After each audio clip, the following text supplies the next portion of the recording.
With all the numerous introductions and drushes and akdushes, I just want to make sure that everybody realizes there are a lot of old-timers here, and we spoke about the old-timers a lot. I just want to mention Rabbi Roth. Where are you? Where is he? Rabbi. Rabbi has been with us. He's one of the founding pilgrims, one of the founding 40 pilgrims. He's been with us for 23 years.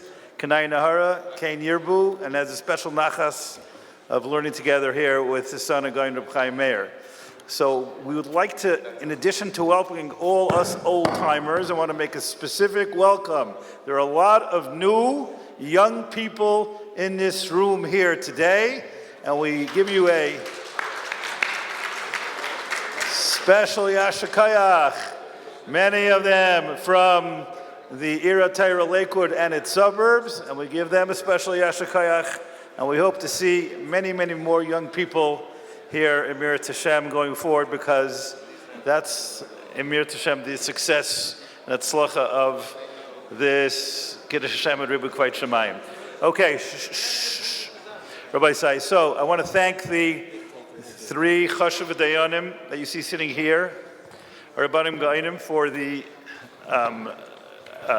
incredible amount of tircha. We've been learning about tircha and tircha yaser this week. Clearly it was a tircha yaser to reschedule a Dinei Torah, reschedule shiurim.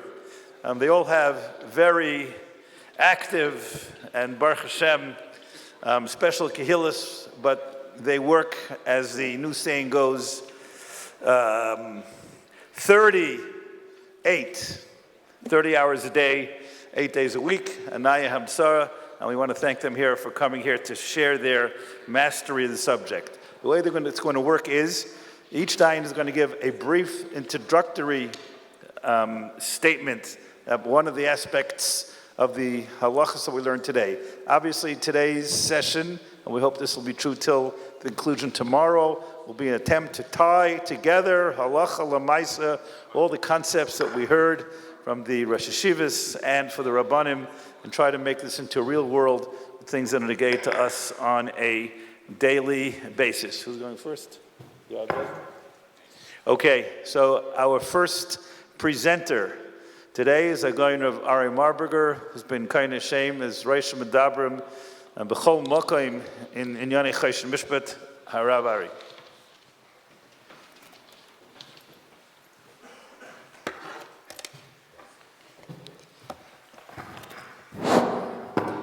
Thank you, Reb Shlomo.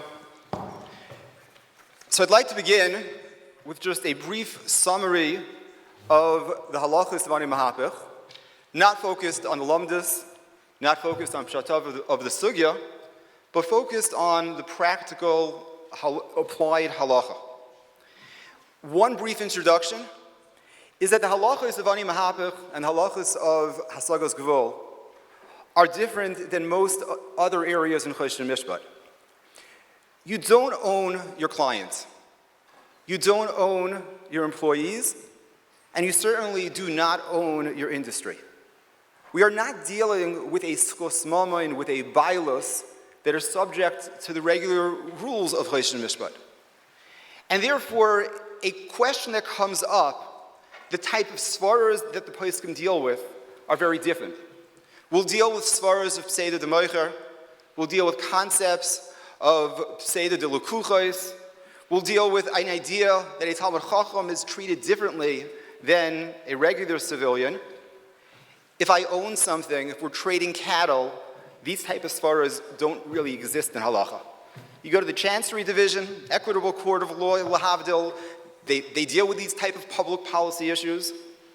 But over here, since it is more a question of Yashar V'toiv, or Yer L'Umnis Chaveroi, which does not arise from a strict Dinei Maminis, there are very different types of questions and very different types of svaras.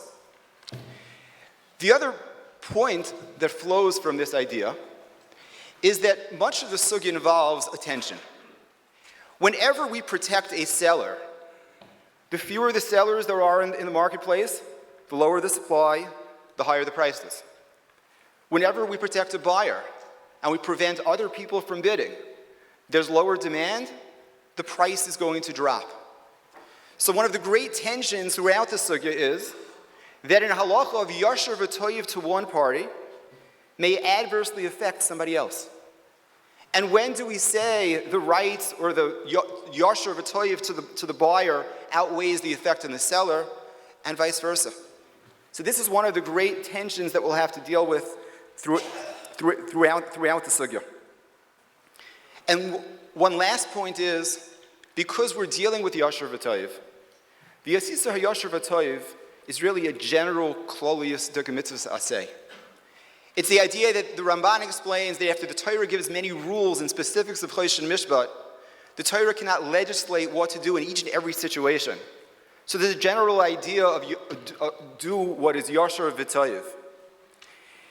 Oni Mahapa and Hasagas Gvul represent a specific example where Chazal didn't leave it up to you. When you cut someone off on a highway, Bezdin doesn't get up in shul and announce you're a Rasha. Chazal saw fit in this case to make specific rules, but ultimately, because we're dealing with the yashar v'toyiv, while we're going to give klalim, we're going to try to give some clarity to help people apply it Limaysa. There is, at the end of the day, always going to be some question of judgment, some question of gray. Yashar v'toyiv is not something you can write an algorithm for. And therefore, at the end of the day, there's a certain amount of a judgment that a person will have to use. So let's begin. The first sugya that everyone learns, Oni Mahapa b'charara, b'achar b'not loy nikra rasha. None of you in this room will ever end up in a din Torah fighting over a cookie. So let's deal with a case of mekach memkar. And the first question is, what does mahapech mean? How do we define it? What are the gedorim? When do these halachas begin? So the Mordechai famously writes, you need a psikas damim. There needs to be a meeting of the minds about the price. They're ready to go to closing. The attorney wasn't available. There was some delay. The deal is done. It's ready to close. The Mordechai explains the reason for this is pseida de moicher. If we stop people from bidding, that'll lower the price. So as the Mordechai explains, as long as the seller is still handling, if he's not satisfied with the price, we can't restrict competition because that will adversely affect the seller. However, the moment the seller accepts the offer, the moment he is okay, at that point, we no longer worry about pseida de moicher. At that point, the seller got what he was asking for, accepted the deal, and now the yashar v'toyiv tells us that to protect the buyer that invested all of this time and effort. Based on this, the Mordechai says very clearly, even if someone else comes and offers a higher price, it doesn't matter. Pseida de moicher is no longer a factor once the seller said it's okay. This is a clear Mordechai, and there's really not much of debate. There's one akroin that it says otherwise, but the Rishonim, the akroinim all agree. Once the seller accepted the deal, there's no longer any pseida de moicher. Now, in a simpler time, when the parties agreed on the price, the deal was essentially done, and at that point, these halachas would kick in. Today, many bids are not won by the highest bidder. There are other factors, financing contingencies, due diligence, that can play a very important role and may make one deal more appealing to the seller. So how do we apply Oni Mahapa today? So the answer is, going back to the Mordechai, our focus is on pseida de moicher, which means if there's any material item that needs to be negotiated, we may have agreed on the price, but we haven't decided on the timing of the closing, we haven't decided whether there was a financing contingency. All of those things will hold up Oni Mahapa because the seller has not necessarily got what he's asking for, he's not accepted an offer, and therefore Oni Mahapa will not yet apply even if the dollars and cents were settled until all of the other issues are resolved.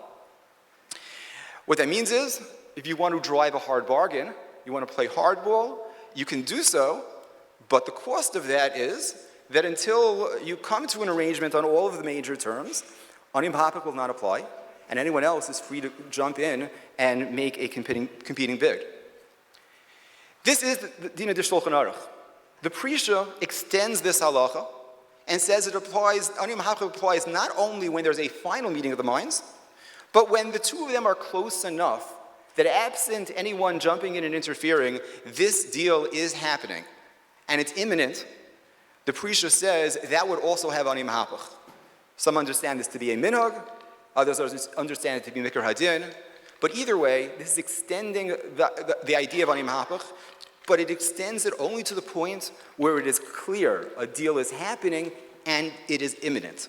If there still are any material differences, everyone would agree that there's no Oni Mahapa. Now, this raised a disturbing question for many of the people in this room. If someone is there first, how do I know? What level of due diligence is there? What responsibility do I have to see whether, in fact, someone else reached the meeting of the minds? So it's a good question. What I would say is, Rav Abba did not do much due diligence. Rav Gidel was mahapech on the property. Rav Abba went and bought it, and only found out some time later when his Rebbe, accosted him that there was an issue. So it seems there is no proactive obligation. You're acting in good faith. This is, according to most poskim, perhaps a suffix to Rabbanon. You have no proactive obligation to go ahead and do research. Now, that being said, two caveats. The first is, the tshuva from the Geographic that's in the pamphlets, deals with a case where a person claimed he was a shoygig. He didn't know there was a meeting of the minds. But Rav Moshe points out in that case it was a pshia. He should have realized he had enough information, he should have pieced the puzzle together. And Rav Moshe says that is not a shoygig, that would be a pshia. So while you have no obligation to do research, burying your head in the sand is not going to be a very good defense. The second point is that even if you were acting in completely good faith, you're a shoygig, you're an oinus, you had no way of knowing what happened. At some point, you will probably become aware of what happens. The other buyer who was pushed out will probably give you a nasty phone call, perhaps a hazmana. And at that point, you have awareness that there is someone else that was here. Perhaps you were a shoygig, but the Igros Moshe that was mentioned yesterday, but in fact, it is a Ranach and a Maram as well. We have Rishonim that say so. Once you become aware that someone was Mahapach, if you don't want to be a Rasha, then you should be stepping aside and letting that person take the deal. So before you invest all that effort in the due diligence, keep in mind that while there's no obligation to do research, it may be a good idea, especially if you have reason to suspect that someone else may have been here.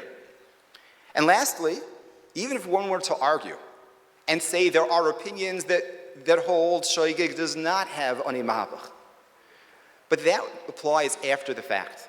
You closed on the property and 2 weeks later you find out, so some opinions will say that you're okay. Typically today, there's a long period of time between a contract and a closing. You may have gone to contract, but you do not own the property yet. It's still before the fact. And therefore, according to substantially all of the poskim, Bezdin will not allow you to proactively do something, which is a Meisa Rishus, and therefore, in such a case, where the shoygig comes to light before the closing, you probably have a proactive obligation to go ahead and to step aside at that point.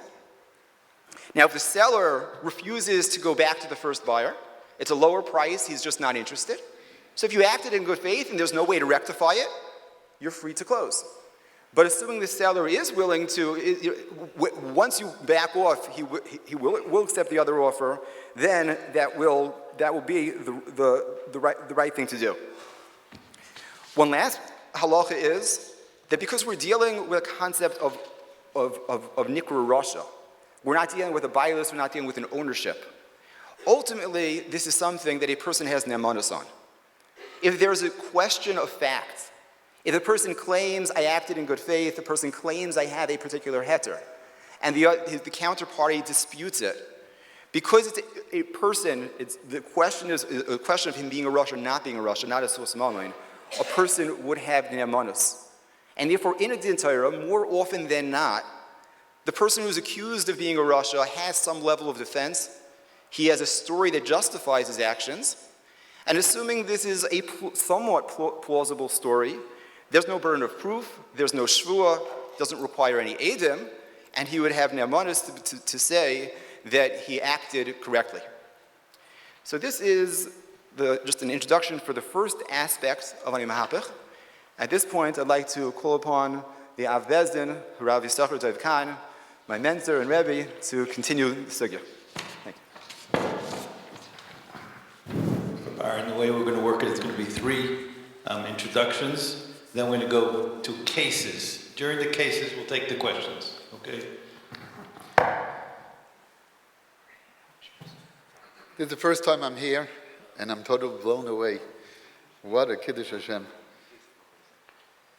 What a maimed. I would like to thank Aguda, Rabbi Gottesman, for inviting me. Just want to continue on one point that Rabbi Marburger has mentioned, and then I'll take it to the next step, and that is about Shoygeg. So even though the Piskei Tshuva only quotes Echem de Shleima, but Ramosha, as we know, argues. And Ramosha, Milan Nagadol from Ramosha was Mechaven, like Rabbi Marburger said, to a Ranach, to a Chuvas Marami Rattenberg, a Rishon. There's a Chavetz Chaim, not the Baal Mishnah Berurah, but a different Chavetz Chaim, which lived about 150 years ago. And all Neman that avaded by Shoygeg, there's still a problem. Now, I would just like to bring out a practical application to show you the chilek between Shoygeg and Mezid and how the Lamdus works. If somebody's a Shoygeg, you cannot fault him for going into the deal if he was not aware. Like Rabbi Abba, like Rabbi Marburger mentioned. So it could have a different halacha than a mezid. The reason why we get the guy who's a shoygeg is not for what he did, but for what he's doing. When he went into the deal, he was fine. Ignorance is bliss. Today, however, he knows. Today, what's your excuse to hold on to the property? What's your excuse? You have no excuse. So we're getting you for today. Right now you're a Russia. Now that you know and you're not giving it back, now you are a Russia. So the argument, his problem is for today. Whereas with a Mezid, his problem is not today. His problem was when he went into the deal. He knowingly encroached upon someone else. And I'm going to show you a simple nafkamina. What would you say, Rabbi? Say someone goes into a deal, he bids on a property, let's just say $1 million. I guess it's not so good speech. He bids on a property $1 million. He already has a contract. Whatever the point of Psika's Domim is, out of attorney's review, whatever it's needed to get to Psika, depending which area. New York, New Jersey, they could have different minhagim. But he got a psika. Then comes in somebody else and offers 1.1. He did a Meir rishus. At that moment, he's called to Bezdin. So we tell him he has to give up the property and give it back to the first person. Well, he already went himself into contract for 1.1. He cannot back out. He'll lose his deposit. So basically, his only eitzah is to close. The second person only has an eitzah either to close at 1.1, or at best, depending on the situation, he might have the right to assign it to the first buyer. So let's say now he has to assign it to the first buyer, but he's closing at 1.1. So if he gives it back to the first buyer for 1.1, he's still not fully satisfied the problem that he created. He did not make the first buyer whole. The first buyer was able to close at 1 million. And the second person stepped on him, and now is causing a situation that he has to close at 1.1. So one could argue in that case, in order for him to undo the damage, in order for him to become Ice Russia, he would have to actually give it to the first buyer for 1 million. Otherwise, he still did an avla to the first person. Whereas if it will be a shoygeg, when he went into the deal, he was fine. He didn't know that he was stepping on someone. And he went into, and now he has a contract for 1.1. And now we're telling him, hey, step aside. So we're getting him for the now, not for the past, for the present. We're getting him right now, step aside. You're doing a Meir rishus if you continue. So then, arguably, he could just say, okay, fine, I'll step aside, take over, assume my position, take over my contract. And then, by giving it for 1.1, will also be fine. So there could be a nafkamina. Had he did a mazid, he might not make the first party whole until he actually brings the deal back to the way it was. Where it was by the first buyer. That's for 1 million. Whereas, One minute, by side. The way we're going to do it again, let the three Iyunim finish the introductions, and then we're going to put cases on the table, and then we're going to take questions. We have to get going here. Continue. okay, so it's basically Tein L'Chacham V'Yakam Oid. It's all inclusive. He has to bring the first buyer back. Whereas it will be a shegeg, we're going to get him for the now, and for the now he could walk away. And that's possibly why Rav Abba, when he gave it to Rav Gidel, Rav Gidel wanted to buy. Rav Abba said, I'll give it to you as a matana. Rav Gidel didn't want a matana, so of course it turned into a base medish. But what's going on? Rav Gidel wanted to buy it. Rav Abba is really not making Rav Gidel whole. Teretz is because Rav Abba was a shegeg. And since he was a shegeg, we're getting him for the now. For the now is, I don't have to get hurt either. And Mamela, I have the right to give it to him b'matana. Oni Mahapa, just to take this to the next point, just continue with this idea, I want to share with you a true story. It's going back 25 years maybe in Lakewood. The Lakewood of yesteryear, basically somebody purchased a property, we'll call him Ruvain. He purchased a property, it was actually land. The land was subdividable. He was able to probably pull out from there, I don't remember, 3 to 4 lots. He bought it on one of the areas were not yet developed, but you could follow the flow of where Lakewood's heading and branching out. So he hedged and he bought a little out, and he paid actually for that parcel of land $150,000, believe it or not. Today you can't get a shoebox for $150,000. But that's what it was. He got a piece of land for $150,000. Now, he really stepped on somebody else. He stepped on Shimon to do it. Shimon was already in contract, and Reuven pushed him aside. Reuven was a very powerful individual in the town for a number of reasons, and Shimon wasn't going to start up with him at that point. Shimon stayed low. He laid low for a while, and about approximately like 3 to 4 years later, when it became a ripe time where Reuven was no longer that power player that he was in Lakewood, Shimon then took Reuven to a din Torah. So Rabbi Isai, at that time when he took him to din Torah, the lots were then worth $400,000. It went up from $150,000 to $400,000. So the Dayan told Reuven, you did a hippuch, you knew that the person was there. Yes, he admitted he knew it was there. He had some type of alibi. Of course, everyone has some type of moireheta. Wasn't substantial. And at that point, he had to give the property back. And he had to give the property back the way it was. So it ended up that he took a property that he purchased for $150,000, appreciated under his watch, we'll call it, and then he had to hand it back to the other party, which was then worth $400,000. And he only had to be reimbursed the $150,000 that he went into it. He did a Meir rishus. He has to step aside. He steps aside for the price that he put into it.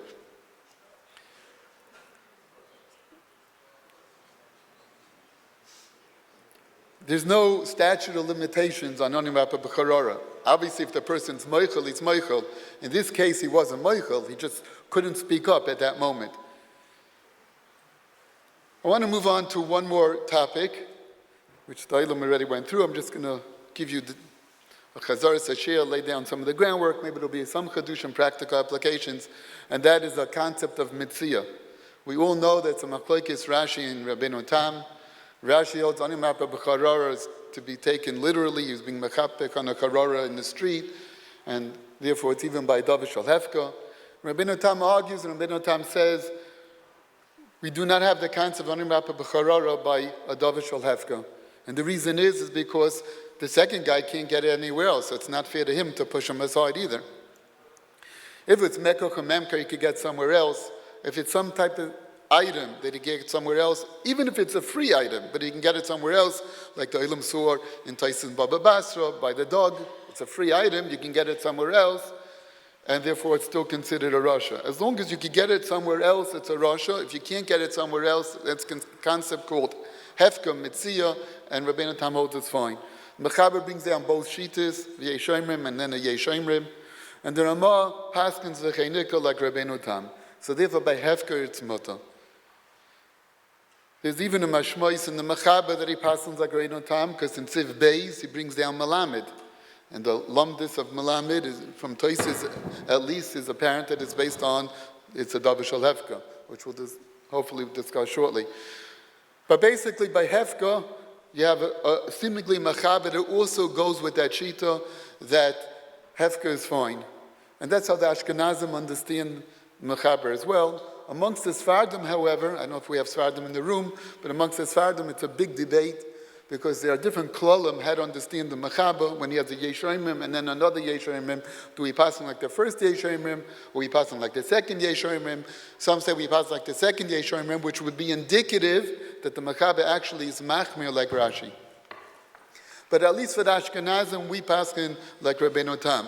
So now the question is, so why then did the Mechaber, or even more so the Ramah, if he says V'cheinika like Rabbeinu Tam, goes on to give you Tanoim in Rashi, it's a Chilub Gidin Anani and Osher, the Ran, why is he doing that for? If it's V'cheinika like Rabbeinu Tam, let's move on, let's go to the next Halacha. And on that, the Shulchan Aruch Harav, and Reb Tzipha Yitzchak Frank, and Reb Moshe Zatzal, they all say is that it's to teach us that a Baal Nefesh should be Machmir like Rashi. So it is important to know Rashi Shita. It's true that we pass on like Rabbeinu Tam, Hefka is Moto, Me'ikar Adin, but a Baal Nefesh should be Machmir. What's a Baal Nefesh? So it's everyone, I guess, has his own rating, how to know if he's a Baal Nefesh and when he wants to be a Baal Nefesh. Someone recently asked me what a Baal Nefesh is, so I told him half jokingly, it's only half, because the half I'm serious, is that if you're expecting to get a Li on Shabbos, or you're expecting to be asked to dam for the Yomid, if you think that you deserve something, then you think that you're a Baal Nefesh. So if you're a Baal Nefesh, then you should be Machmir here. If you think that you're nobody and you should never get an Ali and never get anything, and economics, so maybe you're talking about Baal Nefesh. But if you think that you have presence, then you're a Baal Nefesh. If you're a Baal Nefesh, then you should be Machmir. Everybody in this room is a Baal Nefesh. No questions, he said.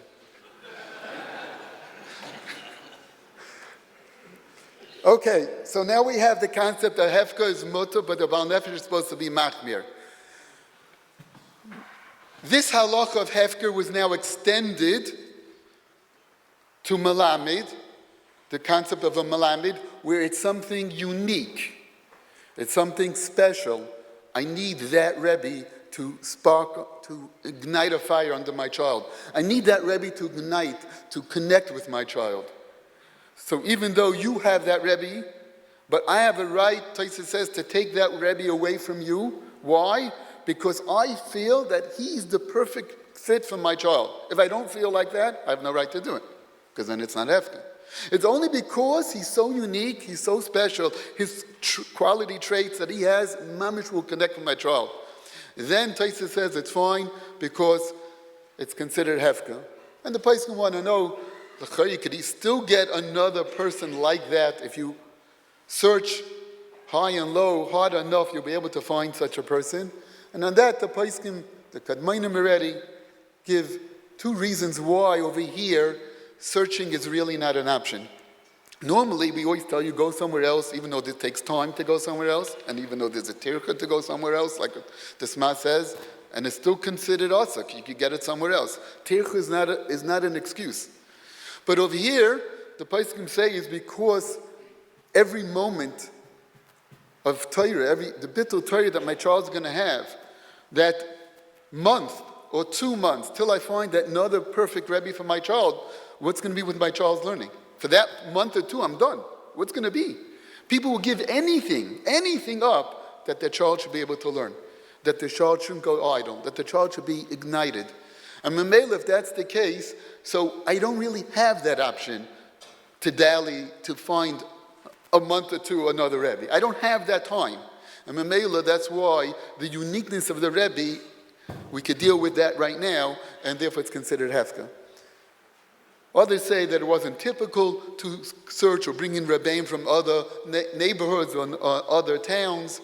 But the bottom line is, it wasn't possible to try to go the tircha route to try to find somewhere else, and therefore the uniqueness of that Rebbe trumps, and therefore it's considered hefka. Another example given is by Bar Metzra, where that property intrinsically has tremendous value to its neighbor, and Memela, a property down the block won't do the same, won't have the same benefit, and Memela, that's also considered something unique. Those are the two examples basically given to us from the Rishonim. And now the question is how to apply it to the next level. So let's try an Avnei Nezer, which the Eilam probably saw. It was in the... Okay, Avnei Nezer and Choshen Mishpat Siman Yud Zayin. So the Avnei Nezer has a story where there was a fabric, there was a manufacturing of buttons. I don't know. They were manufacturing, a plant was manufacturing buttons, whatever they were manufacturing, and then came along a second manufacturer and opened up shop. And now he needs to have employees. He can't run an operation without employees. And he needs talented employees. Employees aren't enough. You need to have talented employees. So where's going to find talented employees? Guess what? By the first guy. He has the talented employees. They've been working there. They know the business. They have experience. And the question was posed, is that considered Oni Mahapa b'charara? The shoel sort of leaned that it was. And Avnei Nezer argues, and Avnei Nezer says this is not considered Oni Mahapa b'charara to be Nikra Rasha because it's considered a davar shel hefker. And one of the reasons that the Avnei Nezer gives, the reason why it's considered hefker, is because I need a talented employee, and I cannot get a talented employee somewhere else.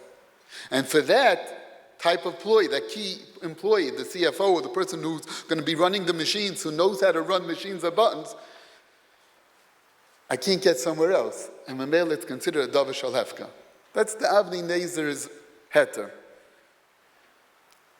So we have to understand the Avnei Nezer. What do you mean? I can't get another employee and train the next employee in?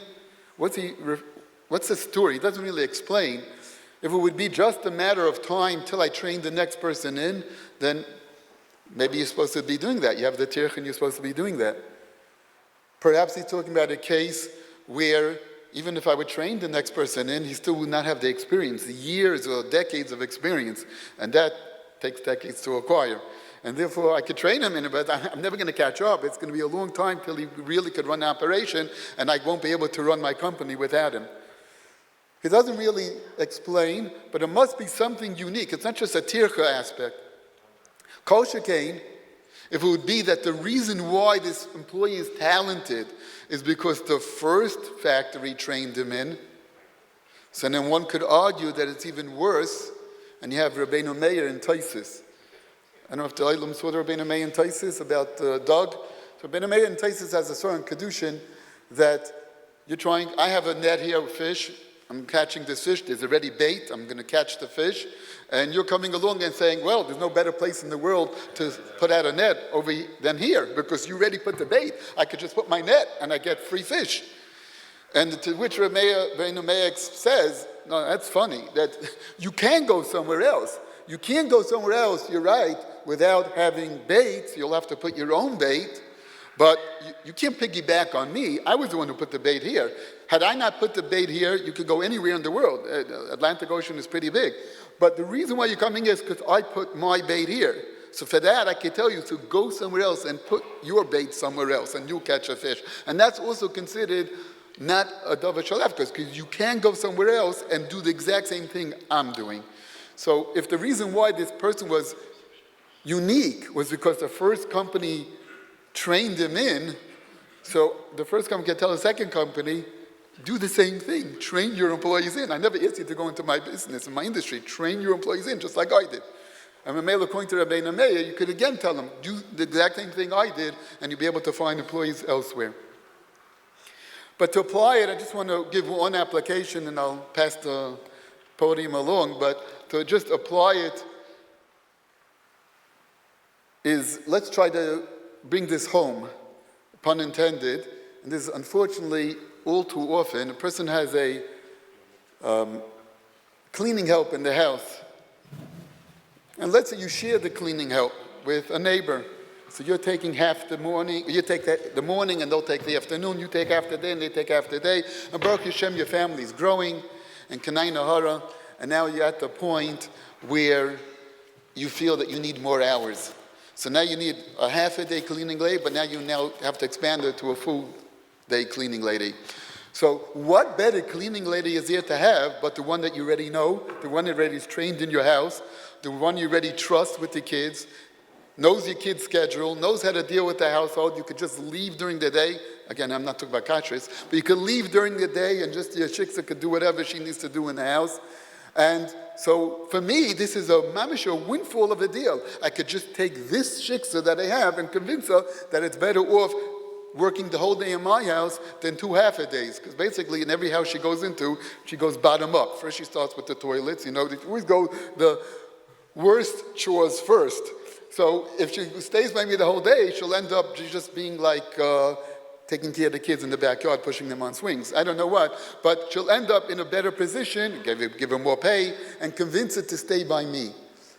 So some people make the argument that maybe this is considered like a dava shalhefka, a dava Mithia. There's something unique that they cannot get anywhere else. This is, for me to go somewhere else, I'll have to train another cleaning lady in. And that's questionable, Rabbi say, because maybe you have to train that next cleaning lady in. Maybe the tirchen valve is not an excuse. If there's something unique about this cleaning lady that she's mamish like off the charts, you won't be able to find such a cleaning lady elsewhere. Maybe we could talk about it, but it's just because she's used to your operation and you're used to her mishagasim and she's used to your mishagasim, that doesn't make it that lav dafka that makes her especially unique and the davar shel hefka. But even if you do apply the Indian of hefka, it's certainly manova b'shusataya. You're going to have some and mamish an angry neighbor if you take away a clean lady. It's pasha, it's a davar asher lo yeyasa. And remember, Rabbi Say, Rabbi Geisman said that we're all bali nefesh, and we always have to be machmir like Rashi, that even if it is a davar shel hefka, it's still something that was not supposed to be doing. All right, I'm going to pass it along to Rabbi Roth. Shkaya.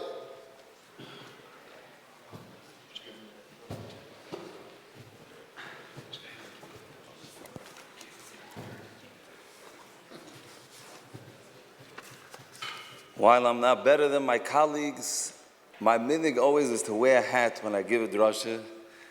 And I think that there'll be mavaza the Torah if I don't put it on now, so I'm putting it on, I'll take it off right afterwards. I just want to comment on this last thing that Rabbi Kahan mentioned with the cleaning help, assuming that you want to use the hat of Mithia, you may have another reason to be machmir, according, we didn't mention the Shach that mentions the Ramban, that says that maybe there's no Oni Mahapa, there's no het of Mithia by Mekach or Memkal, LOI plug by Zul, by a case where it's cheaper. Many Achroinim extend that to every case of Mithia, which is Derech Mekach or Memkal, that they don't allow the din of Oni Mahapa.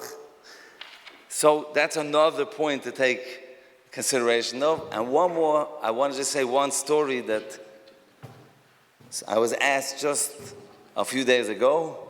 Somebody had cleaning help, they had this arrangement exactly, where half the week they arranged, one person, we find that people that find the goiter, they hold the balabos. They gave you 3 days because they couldn't fill it up. So now it's there for 3 days, just it's a loan. Slavery was abolished 150 years ago. And they feel some reason that they have still, so now they need more days. Okay? But they know they just came to this shir, Oni Mahapa b'charora. The goiter now just said to them, she's going away for 4 weeks. and she's coming back in 4 weeks. So, but she doesn't want to leave you alone, so she's sending her friend to come for this 4 weeks, that you should have a filler in for those 4 weeks, and when she comes back, she'll come back. Now became two shilas. The filler in, is there Oni Mahapa, or can I take it fully for myself? Secondly, when she comes back, can I now take it fully for myself or not? So here we can have a lot of fun. And maybe we'll hear from the Dayanim, they'll weigh in later on this shaila, because it's a good, nice question. I would think that the filler in is just a new goite, and there is no Oni Mahapa, and technically you'd be able to take the filler in for yourself. Again, I don't know if you'll have such nice, happy neighbors, but technically you can do so. When she comes back, the question is she really coming back, or it's a new one? Very often, they say 4 weeks, it becomes 6 weeks, 8 weeks, 1,000, and could be it's a whole new hiring, and that would, again, not be subject to Oni Mahapa. Again, my opinion would be that it's for only 4 weeks. Don't do it. But this was an extension of this question, and now I want to go to my topic that I'm supposed to discuss. I'll behave and try to stay on topic. We're going to continue in the sugya to the sugya of Bava Basra. My two colleagues spoke about the sugya in Kedushin, and now we're going to move over to the Bava Basra sugya. A person opens a store, and Baruch Hashem, another Yid also needs parnasa, and decided to open a competing store. So we have the Gemara makes a machloikis between Rav Huna and Rav Huna Brei Rav Yeshua, machloikis Tanoim. If we have a mavui and somebody set up a rechaim and another person wants to set it up, who also lives in that same mavui, and he would like to set up a competing rechaim, and the Gemara makes it a machloikis, and la halacha we paskin one is allowed to open in the same mavui a competing rechaim. Im kol zeh, many gdoile achroinim and Shuvas Maram say that there's a midas chasidus that one should not do so. They learn it from a Gemara in Masechta Makis that says, Lo ose l're'ehu rosh, lo yored le'umnosai shel chaveroi. This only applies to the same mavui. The definition of a mavoi in practical terms definitely, mistama means the same block. But it also, mistama extends to more than a block, as we see in the Gemara that when it came to fish, it was an entire parsa, which was considered the radius of where a fisherman's net would catch fish. So it would seem that this thing extends to an area which typically the customers and the buyers would be in that area. That means when it comes to a grocery, people usually go to groceries that are within a couple of blocks radius. People that go to a babysitter or a playgroup, if you live in Lakewood, it's typically closed because people don't want to schlep to very far. These places, since they focus on a small area, if somebody comes and opens a competing one, even though he would be allowed to, al pi halacha, there would be a midas chasidus not to do so. Now the question is, every time we hold you can open a competing store, why isn't this Oni Mahapa b'charora? We learned that Oni Mahapa b'charora is not permitted. Why is opening another store not Oni Mahapa b'charora? And the Ritva and the Rabbeinu Yoine learn that the reason why it's not Oni Mahapa b'charora is because this person says that this mavu is the most opportune and the best place for me to as well sell and service. That's why it's not Oni Mahapa b'charora, and they're building it on the Yisoid of Mithia. that Rabbi Kahan so eloquently expressed, the halachas of that when it's a Mithia or when it's something that's unique, and this is a unique place, that would say that there's no problem of Oni Mahapa. It would follow that according to them, if there's no special reason why you have to be in this neighborhood, technically they should have a problem of opening a competing store. Rashi obviously didn't learn that that was the reason why there was no Oni Mahapa b'charora, because Rashi holds that there is Oni Mahapa b'charora by a Mithia. So Rashi had to learn for some other reason there's no Oni Mahapa b'charora. And there's many potential reasons one can say why there was no Oni Mahapa b'charora. The most simple one is that Oni Mahapa b'charora applies to a makach or memka that's in the midst of happening. The Mordechai says you need a psikas domim. You need to actually be involved in a sale, and you came to a psikas domim. While a store may have fixed pricing, and it may not be missing in psikas domim, but there is no mekach that's in the middle of going on. It's potential buyers that will come and buy. That may not be the bar of Oni Mahapa b'charora, and therefore, one would not be in violation of Oni Mahapa b'charora. Rather, the question would be a new one. It's called Paskis L'chayusi, and that is that one is interrupting in my ability to be able to earn a livelihood. And that would be the problem of Rav Huna Bereid Rav Yeshua. And for that, the halacha is that it's permitted. But if a buyer already entered the store, and he picks up a bottle of milk, and he's walking to the counter, and his friend comes over to him and he tells him, "You're going to buy milk? I just bought from Wick. I got 10 bottles of milk. I have nothing to do with it. Come, I'll give you a couple of bottles." He just violated Oni Mahapa b'charora, and could be even worse, if it's nase bekach, he was also paskis l'chayusi of this yid. Why? This yid was about to buy something. He already made a decision. There was no problem of psikas domim because the price is clear. He's walking to the counter. He's about to walk away with this bottle of milk. And you decided that you have more pity on the buyer than the seller. And that has no mokum in halacha. So you're going to say, but I didn't take it away. I just let him put it back. Says the mashal, that's worse.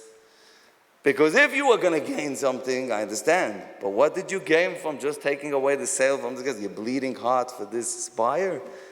That's not considered So a yid goes into the store, picks up a book, and he meets his friend. He says, that book, there's nothing to read in there. It's a disaster. Don't even think of it. So first of all, he was over Lashon Hara. Tell us if it's not taka, not good. Yeah, but that's an opinion. It's usually an objective thing. Put a chayrim on the book. It'll be a bestseller. But the person was just now over Oni Mahapa b'charora, and Yored Lumnasa Shachaveroi, and Lashon Hara. So before you do something, think twice. You learned Asugya, start thinking Oni Mahapa dik, Yored Lumnasa dik, and see which things you should or should not be doing. And now we have a case that's someplace in the middle. And this is what the poaching called a Marufia. A Marufia was a steady customer, something that's a dying art.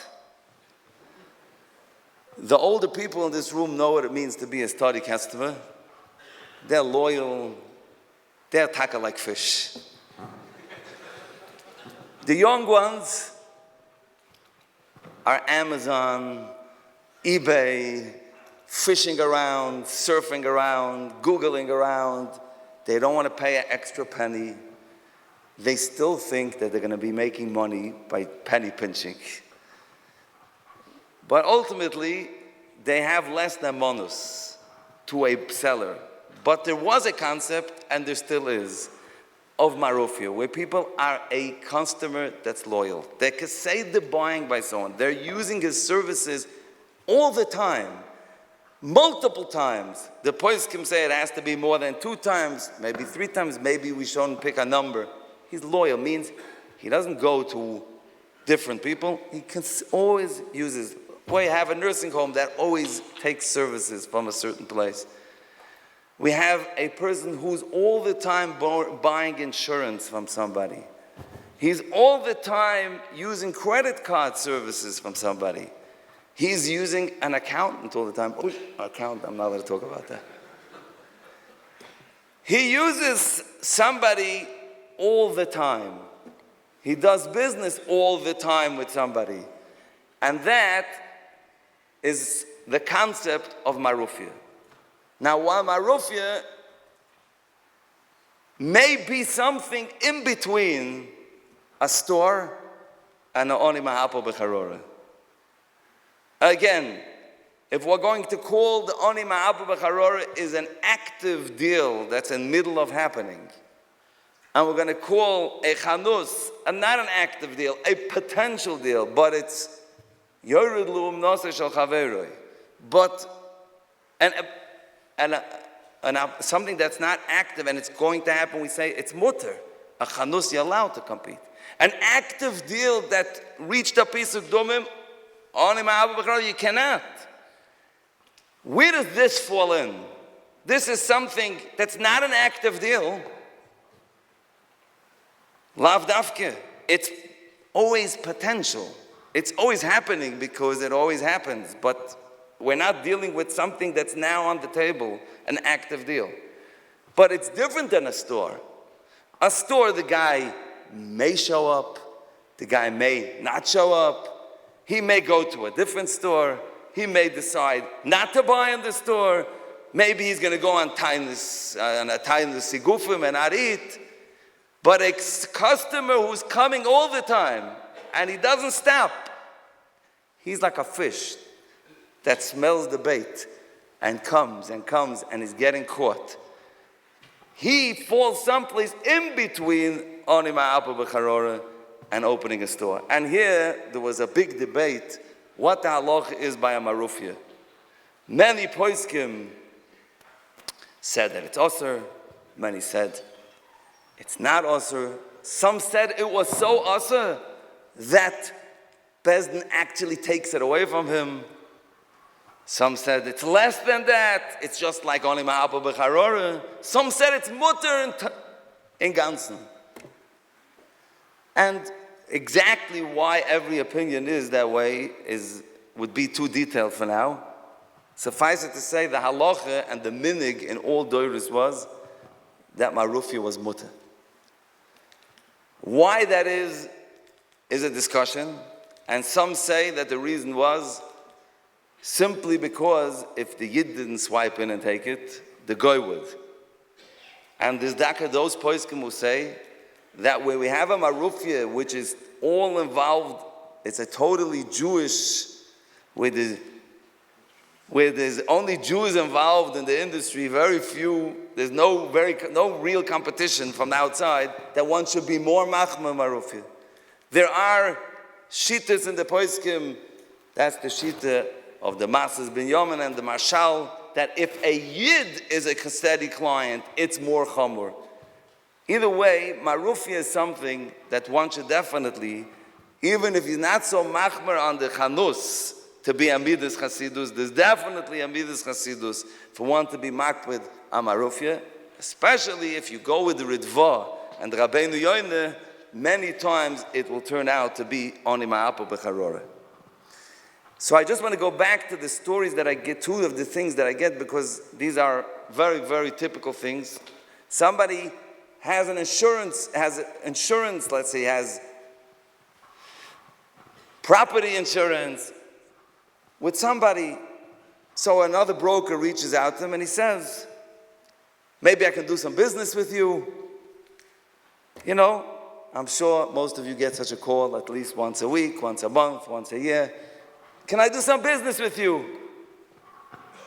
And you tell him, no, I have a Yiddish broker, I'm good. No, but I have much better pricing.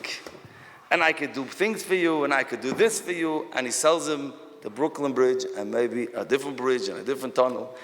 The point is, he wants to get his business. Now, if we're dealing a policy, he wants him to cancel a policy that he's in the middle of, which he can actually do, that is definitely Oni Mahapa b'charora. And there's no question about it that that's forbidden to do, because that's an active deal. The question is, what about next year's policy? So next year's policy, the Marshal says, is not Oni Mahapa b'charora, because it's not on the table yet. It's next year. And therefore, the Marshal says, there would not be Oni Mahapa b'charora. But if he's a loyal customer, and he's all the time buying, it may be a Marufia. The Makna says that if he's already in your door and you're doing business with him and we're dealing with next year, Oni Mahapa b'charora, and that would be forbidden to do. Rabbi, I'm a paid employee, I have to behave. One more thing. Let's go back to credit card processing. Credit card processing is a keseda service that you get. Now, tomorrow's swipe is still not here. But my opinion always was, and maybe some of my colleagues won't, is that since it doesn't have as man, it's keseda, it's every day, and there's no termination period, there's no end. Therefore, it is, the Marshal says that if you have an employee, a malamed, that's in the house for months and years, without an end date, the halacha is that it's always Oni Mahapa b'charora. Because since it's active and it doesn't have an end date, there's no time tomorrow that's not considered Mahapach. It's considered Mahapach, and one would not be able to reach out to the guy and be mafata him to leave. Somebody mentioned to me today, I had to come all the way to Yerushalayim to hear this, that the banks are now reaching out to people that need credit card services, and they're trying to get the business. Once the Goyim are working on it, and they don't have the halachas of Oni Mahapa b'charora, you have the Rabbein Yeruchim that says that if Goyim are going to get away the business, or they're going to, so the business of Oni Mahapa is already b'sakana, another Yid would be allowed to. So I don't know the facts, I'm not yet saying it as a definitive thing, but if that's the case, then I would agree that it shouldn't be Oni Mahapa b'charora. I just one is allowed to advertise even though there's a problem of Oni Mahapa b'charora. Because an advertisement is simply saying to the person, if you're interested, if the seller is interested, you should know I'm out there. It's not a direct solicitation. I usually say that if one sends out a blast email, it's the same thing. When you have these directed emails that, says there, and has his name, and starts with some pratim, trying to wheedle his way in, at some point, it's going to cross into Oni Mahapa b'charora. Again, that will be a judgment call. I really should be talking for at least another hour, because I didn't say about only a quarter, but my zman is over. I'm going to give up the podium. Okay, Rabbi Sai. So now we're going to start talking about some real cases. We're going to move from Lakewood Dayan told me, B'derech Halotza, that the overwhelming majority of his cases can be summarized in Rosh Tevis BPS. I said, what's BPS? So he said, babysitters, play groups, and shiksas. And I see it's true. We're going to move now to a little bit higher level of business and see what the Iyunim paskin about these questions. The basics were discussed in advance, but not the variations. And here the LOIs is going to no doubt have millions of questions and the variations, so we'll try to do the best that we can. Let's start with a basic case. There's a portfolio of healthcare facilities being sold. Everybody knows in the business, everything gets around. Let's assume that everybody knows that this is for sale publicly. It's not an off-market sale. And my competitor, who is, let's give it Reuven and Shimon, Reuven, big operator in the business, entered into an LOI to purchase the business. Now, there are a lot of lawyers in this room. I myself have 2 of my lawyers in this room, so I assume that there are quite a few. So all lawyers are going to start jumping up and tell us that there are numerous types of LOIs, and there are all sorts of different types of LOIs, which we'll hear for the Ilam. What's an LOI? Sorry. I thought you were a bunch of young guys who do everything in Amazon. LOI is a letter of intent. A letter of intent. Generally, when houses are bought, when businesses are bought, you start with an LOI. So an LOI has been entered into. I'm Shimon. Shimon is always the rogue in our Mishalim. Can I contact the seller? We don't know who the seller is, right? We don't know whether the seller is Eid or a guy. It'll make a difference, I'm sure that the Iyunim will tell us. And submit the higher offer. That's the basic question. Now, obviously, there are numerous variations of this question. How specific was the LOI?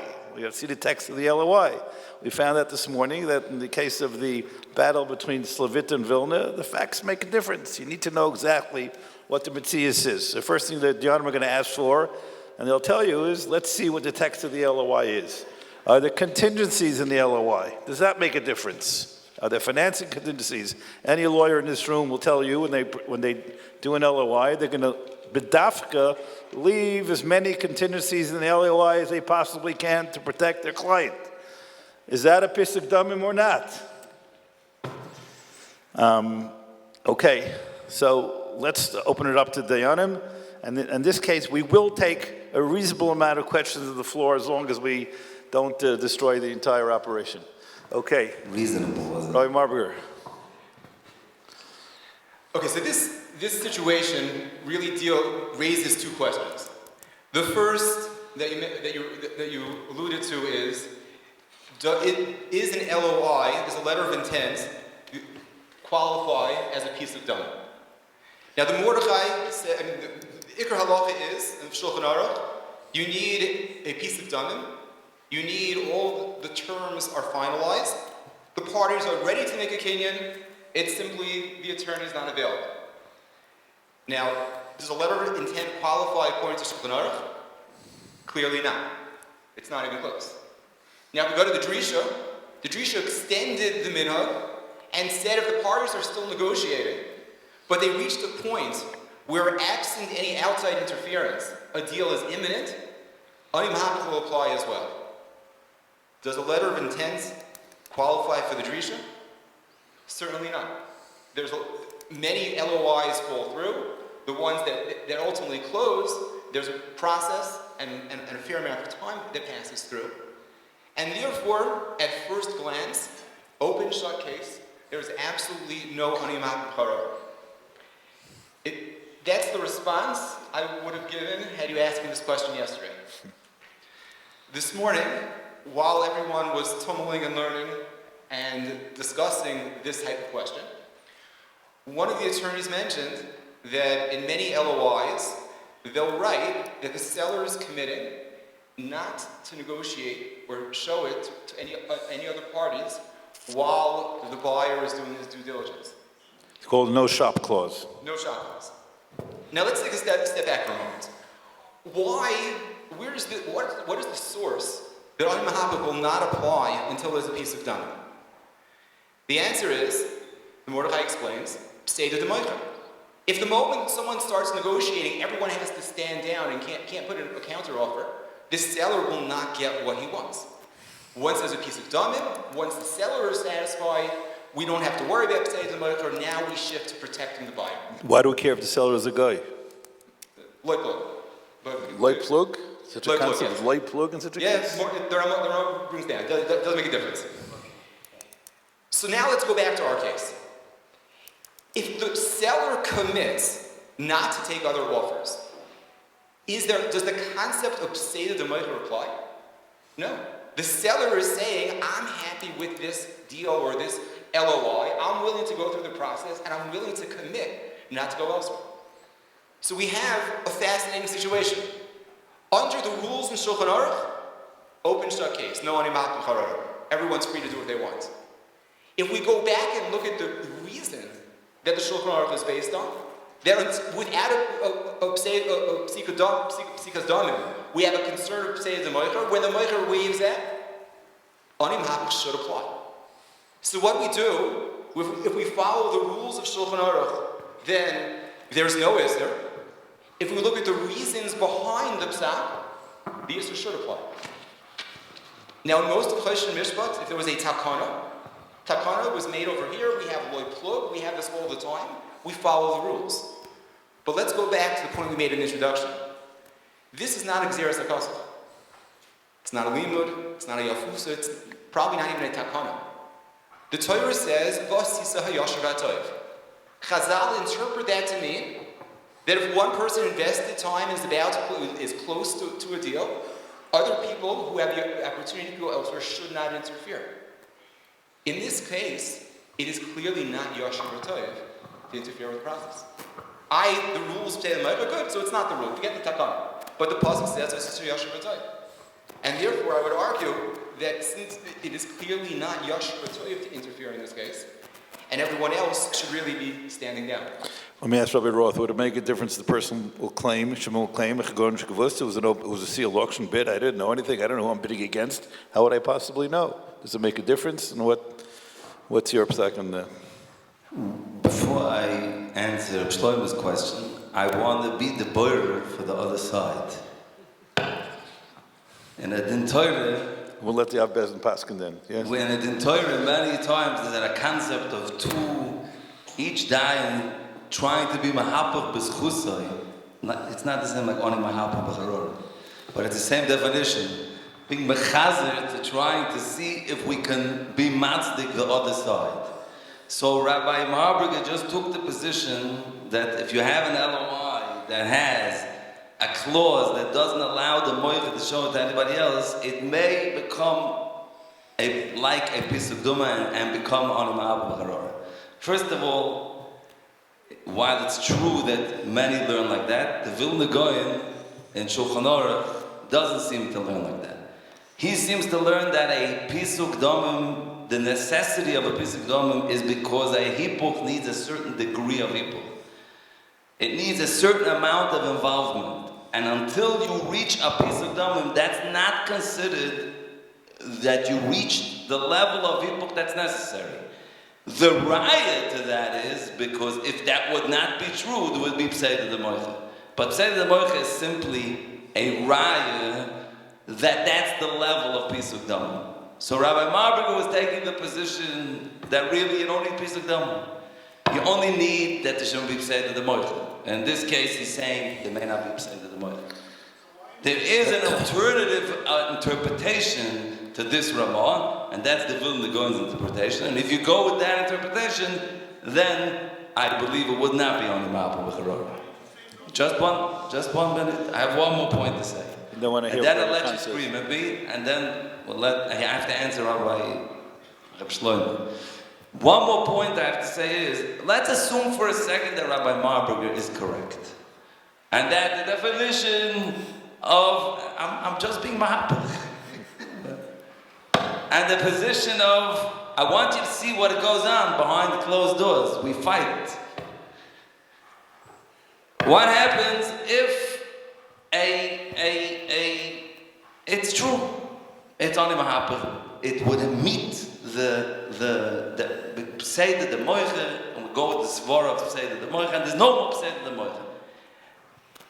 I still believe that there was no, it's not so pashut that there's still no, because this Mecha has contingencies. We know that this is going to be negotiated, and the Moicha did not accept yet the terms of the case. He accepted to negotiate these terms, and negotiate them in good faith. So that can't yet be the model, because it wasn't yet finalized. It could maybe be the priesthood, but it cannot reach the level of the Mordechai because there's still stuff that needs to be negotiated. There's going to be fights, and like he said, even such, we don't show it to anybody else. at least 50% of them So don't till have the it. closing, everything is okay? Is that what you're saying? So I would believe that in his case, yes, you need to wait until, not the closing. If No, it's when? the What closing. point? But the point is, when the attorneys finish negotiating anything of substance, at that point, it's over. But all of us have seen deals fall through on what Correct. we thought were not things of substance. So how do you... Because that's excuses to get out of the deal when they decide they want to go out of the deal. But not because the negotiations didn't end. Rav Kahan. Marburger won. So wait, Just- He wants to fight back? They fight back until... Okay, we have 6 rounds here to go, so time it accordingly. Good. Okay, go. Okay. Who's Mike? Which is that one? I know, but the hand mics are not working? Okay. Are you saying the hand mics are not working? That would require everybody to get up and down. That's a terchi yisera, maybe. So let's first figure out where they're working. Rabbi Mark, say something. Just to clarify one point. You hear? Roth's point is well taken, Okay. but I don't think we need to say this is the Mordechai. I don't know that we need to say it's even the Prisha. If the pasuk tells us it's a Yasher B'Toyev, and in absence of Seder D'Moicher, people else should not be interfering, then even if we don't have the Mordechai technically, it's still not Yasher B'Toyev, and it still would be awesome. Now, if it's not included in the sugya, I agree, Bezdin will not announce in shul this person's a Russian. The same way if you cut someone off, Bezdin won't be militant either. That will only happen when technically you violated the rules of Oni Mahapa. But if ultimately the sugya is telling us it's not Yasher B'Toyev to interfere with when someone invested time, and the counterpoint is only when this is Meicher, I think you would have at least the concept of Yasher B'Toyev. What about a house in Lakewood? What about a house in Lakewood? Does it make a difference? Let me first weigh in on this, and then we'll, okay? Because I also want to be part of the fight. Please do. Okay. Away from the mouth is better? Closer. Now we have a machlokes. Is it closer? All right. Now it's good. Which one works? The one that Rabbi Martin was using works? Okay, is this better? Okay, how about now? Okay, so Rishon, with the negay to the point that Rabbi Marburger raised, I would lean towards Rabbi Roth, that since the seller is still going to be negotiating, so it's not considered a piece of damim. Furthermore, I've seen many LOIs where not only does the seller still want to negotiate, but of course the buyer still wants to negotiate, and the buyer is really not 100% interested in going through the property on these terms. Maybe he's just hedging his way in, he's just getting a little closer and trying to negotiate. So I don't even know that the buyer is actually has the piece of damim from his end. I don't know if he really wants this. Okay, is this better? Okay, sorry. So I don't believe that this reaches the point of piece of damim. With regard to Rabbi Marburger's point about Asisu Yashrei Toiv, that's true. However, I'm a man of faith. I believe that Chazal are magdir to us what Asisu Yashrei Toiv is. So if it'll be in an area that they didn't describe, we don't have a siman in Shulchan Aruch, okay, I got it. So then we have to assume it for our own. We're on our own, unfortunately. But here, Chazal were magdir what Oni Mahapa B'charar is. And they gave guidelines, and one of them is that you need a piece of damim. So I do not believe that reaches the point of a piece of damim. That's one point. Second, and therefore would only end up in a prisha. Second point is, it's true Rabbi Roth mentioned that the Goyin says a loy plug, and the Goyin says that it's a raya. That's how he understands Maram Rattenberg, the Makar, for why there's a necessity for a piece of damim even by a seller who's a guy. And he learns it's because it's just a raya to show that Chazal would never have made the takana without a piece of damim, because then they'll be hurting the seller. There's a different makil, however, in Siman Tzadiches was a different pshat why you need a piece of damim for a seller who's a guy as well. And like him, it could be a lay plug, but it might take a different a different turn. It might not be exactly the way Rabbi Roth said on that. But anyway, I believe my vote is this is not considered a piece of domim. It only falls under the prisha. Now, once we're on the topic of the prisha, I do want to mention... Again, until closing. Sorry? Until closing. Until, as Rabbi Roth eloquently said, until it's the point that all the substantial, the meat, the real substance was already worked out amongst the lawyers, at that point there is a meeting of mind. Not every contract closes. Not every piece of domim closes. It divided just once you have a piece of domim, and then they came home and they told their wives, Baruch Hashem, I have a property I found. Baruch Hashem, I found the buyer. Once they tell their wives, that Baruch Hashem, that means they expect that there's going to be a closing. At that point, it's hands I off. see. So the wives are a party here too. But They always are. But quite a dime. Okay, so one second. This portfolio had 60 nursing homes. The contract of sale was 400 pages, and there were 50 contingencies out. So at what point do you consider to be the important things are done? Let's say the price was settled. So that might be a judgment call that will have to be addressed one day by Iyunim if Chulila reaches there. But you and I know what's really considered substantial and what's not, what's meaningful and what's not. So we can't go through now the 400 pages right here. It's not really the place for it. But I just want to talk about the Prisha. Rabbi Marburger had mentioned in his intro, which I didn't address, about the Prisha, but he did say that there's a machlokes how to interpret that shita. Why when it's almost there? Why when it's close? Is it also a problem as if there's a piece of domim? If you read through the Prisha, it seems that what he's saying is it became the minig. That's how they were noig. It was customary, and since that's the noig, that's the way we operate. If that's the way we operate, then that's as if there's a piece of domim, he's supposed to stay away. That I understand, and that came from a minig. Rav Moshe, however, takes a different position. Rav Moshe understands the Prisha to mean it's actually a halacha. The Prisha is enlightening us that pisek damim is not exactly that. You don't have to mamish have a pisek damim. As long as you're close enough, you're good to go. What's the nafkamina, Rabbi Isai, is what it would be if you're in a situation where it's not, the minig is not like the Prisha. The minig is that people do get involved before it's finalized. So then, if you learn that Prisha is only mitzad a minig, you don't have the minig. If you learn it's a halacha like Rav Moshe, you still have the halacha. The Mishpat Shalom, for example, learns it's only because of the minig, not like Rav Moshe. Others as well. In fact, I think Rav Moshe is a yochid bedavar. I'm going to share with you many, many years ago, or I should say decades ago. I mean, it's also, yeah, it's many parts. Sounds like Rav Moshe. Sounds like Rav Moshe? Oh, so I stand corrected. I thought Rav Moshe was a shittas yochid. Anyway, it's around maybe 20 years ago, we were here in Eretz Yisrael. We used to take Shemesh every year.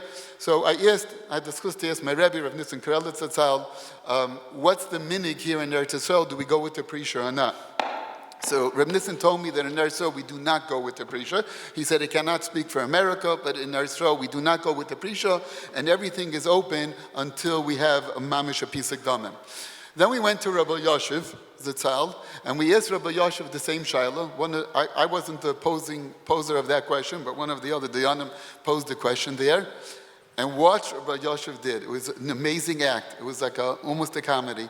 Rabbi Yoshev asked the other Dayan, doesn't Rav Moshe talk about it? So the Dayan said, no, I don't think so. He said, you sure Rav Moshe doesn't talk about it? So he said, I'm not sure, but I don't think so. Rabbi Yoshe then said the following, if Rav Moshe doesn't talk about it, then it's mutter. Rabbi Yoshev knew Rav Moshe. He knew he was talking to a bunch of Americans. Chulila v'chas, he's not going to go against Rav Moshe in America. He wanted to make sure that the Dayan didn't know about Rav Moshe. Once he got that, he had the green light to say, no, we do not go with the Prisha. But he would not argue with Rav Moshe. It was an amazing pashut, the way Gadol acts. So we don't have l'chayra, at least in Eretz Yisrael, two Gedei La'ilam said that we do not have the Prisha in Eretz Yisrael. Again, in America, Rav Moshe is a Mar Da'asra, and he holds that the Prisha is a halacha, so maybe we'll have it.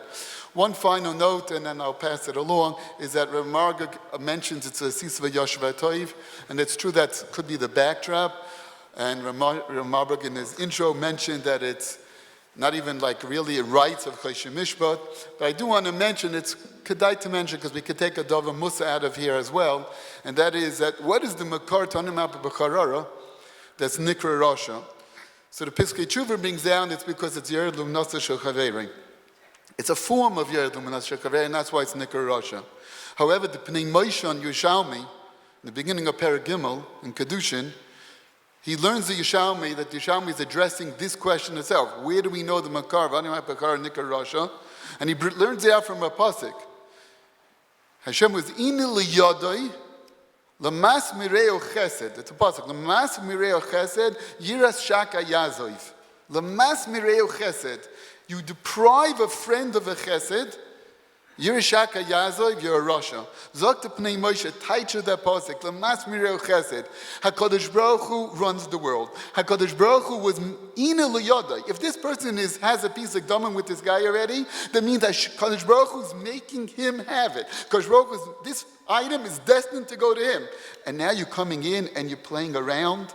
You're stepping in this process. Because Baruch was giving it to this guy. Don't you see he's giving it to this guy? It was in Eliyadai. And if you step in then, it's Yirashaka Yaza. You're being Lamas Mirechesed. You're taking away a chesed that's coming to him. In the world of Chazal, you're right, you don't own it yet. And it's not a Choshen Mishra that's in your pocket. But HaKadosh Baruch Hu is the one who's giving it to you. And if we see that HaKadosh Baruch Hu is giving it to that person, because he has a piece of damim, then taking it away is a rush, is a rishis. So there is, might not be mamish Choshen Mishpat, there is a concept like almost Choshen. It's as if I own it. It's as if it's mine because HaKadosh Baruch Hu is giving it to me. Memela, like I said, there are gedarim. Okay, so the Olam here submitted questions to negate to this, and the question was good. If the way I saw it, it was a 2-to-1 vote. Let's say he's a Russian. 10 seconds. Just 10. One more point. You want to counter again? Yeah. Okay. I think this is what happened here today is just an excellent demonstration why a Beis Din has 3 dayanim. And that's because when one dayan goes off the rails, he counts on his 2 chaverim to just rope him in and pull him back. Around and around. I want to say, if I would be given another opportunity, I would say the Prisha doesn't need to apply here. But we'll go right. Naniach you would have passed Kadiza Russia. What mitzias have you done? The guy's a Russian, now what? But he went ahead and he grabbed a deal. What real mitzias does the effect of that have?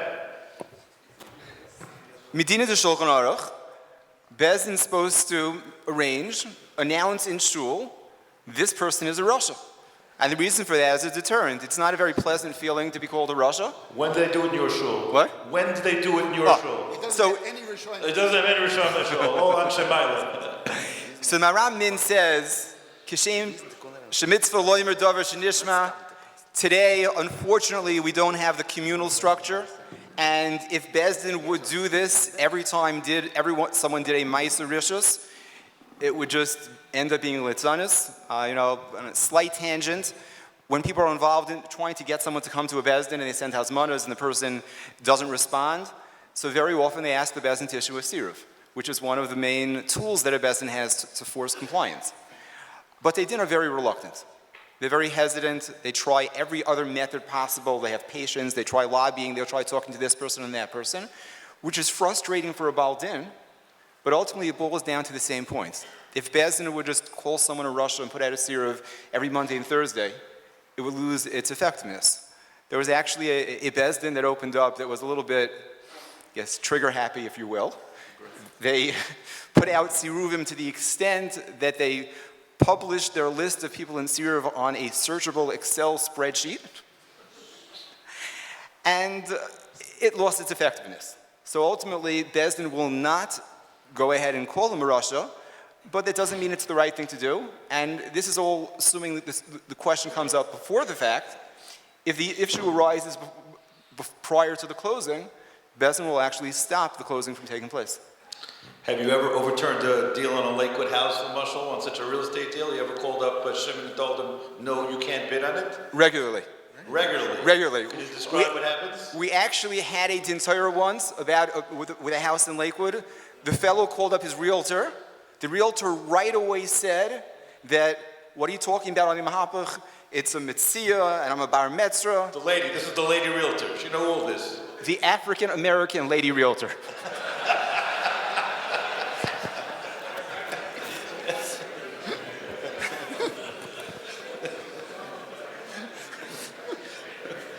Meir.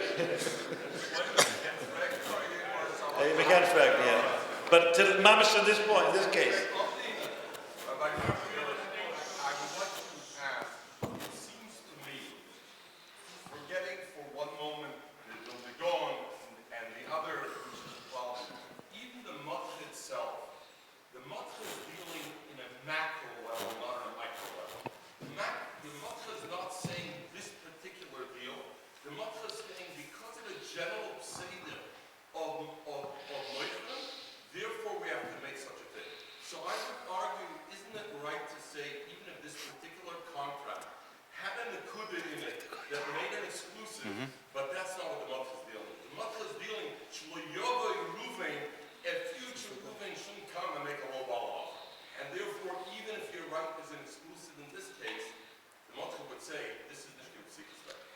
The majority of the Bezdin agrees with you. That's basically the Goyin. That's basically what the Goyin is saying. Scenario number 2. A long-time sales rep, and I guess we can vary this to a key person in a company. It says niche finance business. It can be any type of a business. Let's leave it at a finance business, where the main assets in the finance business are customers.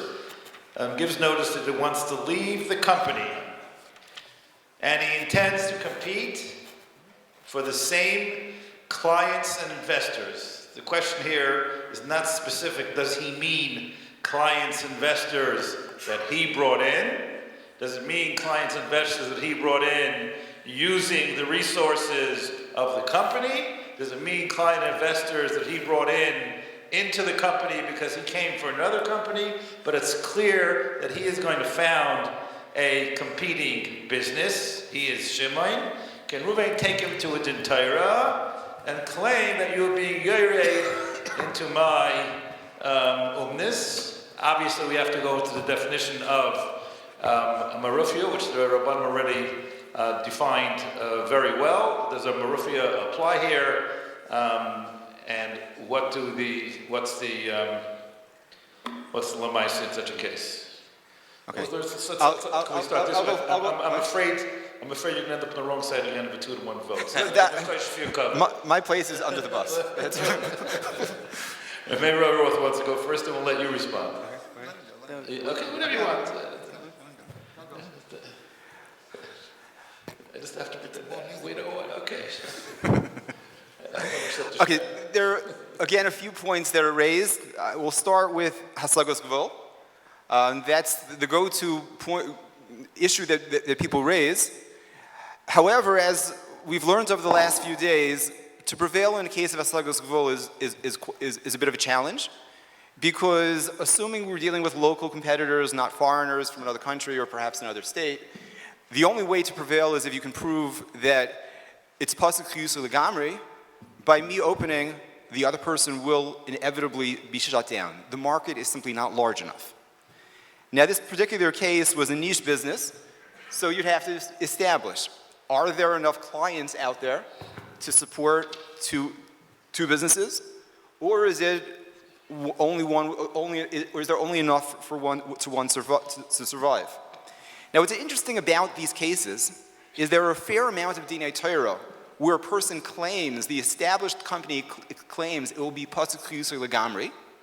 The upstart always comes in saying, there's a large market out there.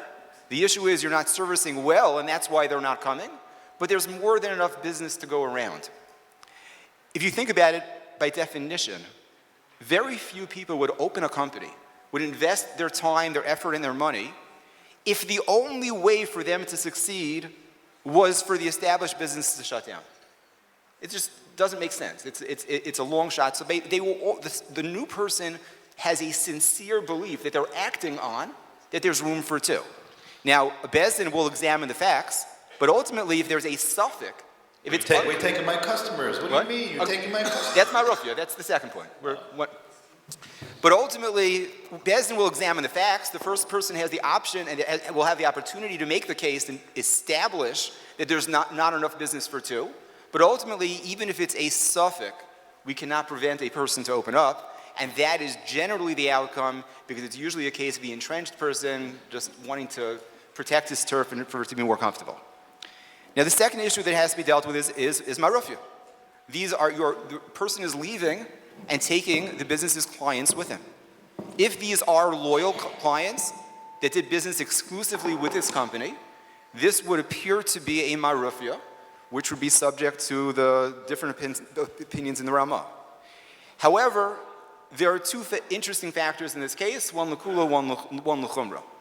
The first factor is they may have been loyal clients, but they were loyal clients because they had no place else to go. They were at the first firm because there were no other competitors. The moment someone leaves, at that point, these clients may remain loyal, they may not. They may revisit their relationships because now they have a choice. So if simply by opening up without reaching out to them, they may be reaching out to you, they may not be so loyal, then it may not be Marufia in the first place. Now, a counter-argument that Minchas Yitzchak raises is that although, as Rabbi Roth pointed out, there are differences of opinions, whether we are Dam Marufia or not, the practice over the generations in general, in most cases, that to permit going after a Marufia, Minchas Yitzchak explains that's a minhag. It's a practice that it evolved, even though according to most opinions, the Minchas Yitzchak said it should be aser.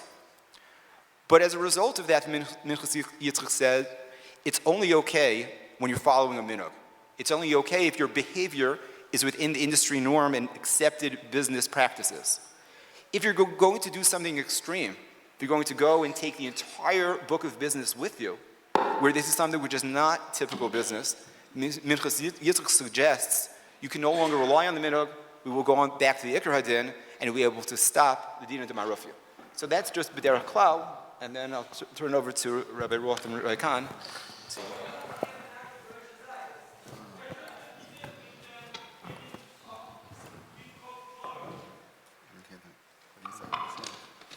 We didn't hear, we can't hear. I agree with, I happen to agree with Rabbi Marburger. Thank you. Sometimes we agree. I just would like to point out two things. While it's true when typically a person opens a new business, he believes that there's room for two. In this specific story, the person was working for a company. He was sharing his profits with the other person, because obviously if he's working, he's not getting it. He's working for a company. Reuven and Shimon. So who's Reuven? Who's Shimon? Shimon is leaving. Shimon is leaving. So Shimon, when he's leaving, is an employee of Reuven. He works for a company and he's not getting all the commissions, or he's getting a part of them.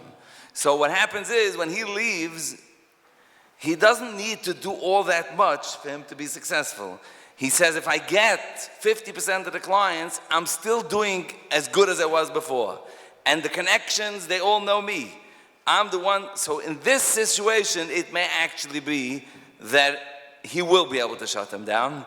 And he's counting on that. And usually the reason he's leaving is because he's either in a fight with them or he became greedy. So the point is, in that situation, may not actually apply. The second thing is, the whole idea that if the other person will shut down, that it would be a problem. The simple makor of that is the Avi Yosef. And the Avi Yosef is talking about a case where there's a clear advantage for number two over number one.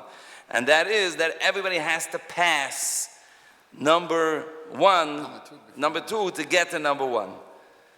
When you just open a competition and there's no room for two, one can argue who said they're going to shut you down. Maybe I'm not going to be successful. In that case, one may take the position that that's not the Avi Yosef. Still, I'll agree with Rabbi Marburger. I'm from that camp that says that if your business is built on somebody falling apart, that's called like, I'll take a step back. Why do we believe that, let's just go into some of the background. Why do we hold that you're allowed to open a competing store? So the simple definition, the simple reason says in the Gemara is because I didn't go into your business, take them away. I opened mine and you opened yours. Since it's possible that a person will pick, some will go to you, some will go to me, you'll get customers, I'll get customers, it's okay. But if the only way for me to be successful is to take your customers and take them to me, that may be considered going besoich shel chaveroi. And that, many poaching and many Iyunim are saying is also. So that may be a problem, even in the case. So, but again, I'm just pointing now, just to take, I believe Rabbi Marburger is correct either way, because this guy clearly has a tremendous advantage. He created all the relationships. So the person that they're going back and they're most comfortable, the company they barely know. They don't know the company, they know this salesman. So he has a tremendous advantage, and almost they all have to pass him. They're going to call him up and he's going to say, oh, I no longer work for them, and refer them back to him. So unless he's going to do that, they don't even know how to reach the company.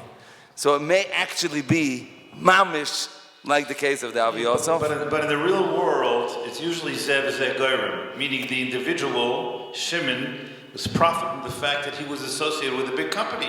And he got into the door, he got his new clients because he had a business card that said Goldman Schwartz on it. So why can't Goldman Schwartz tell you that you're being pesach l'chayus, you're taking away my business. You took away something that I gave to you and you trained, now you're taking them away. They're clearly doing that. But that's mutter. That's mutter unless it's a Marufia. And a Marufia all is also. Now, I think Reb Shlomo brought up before a point, does it make a difference whose clients they were? So if I'm a paid employee of a company, we all know that the clients are the company's clients. Which means even though I bring them in on behalf of the company, and they become the company's clients, and the Mithia Yitzchak as well takes this position, and therefore you have no right to take them. Now, if you brought them in from someplace else, that I can hear someone taking the position that would be different. And often when you do bring clients to someplace else, you do have an arrangement with the company saying that these are my clients, I'm bringing them in from someplace else. And just one more point, obviously this whole discussion was where there's no non-compete, or that whole idea of non-compete is not dealt with, but that's a subject that's not part of our shir. I don't think so. What do you think?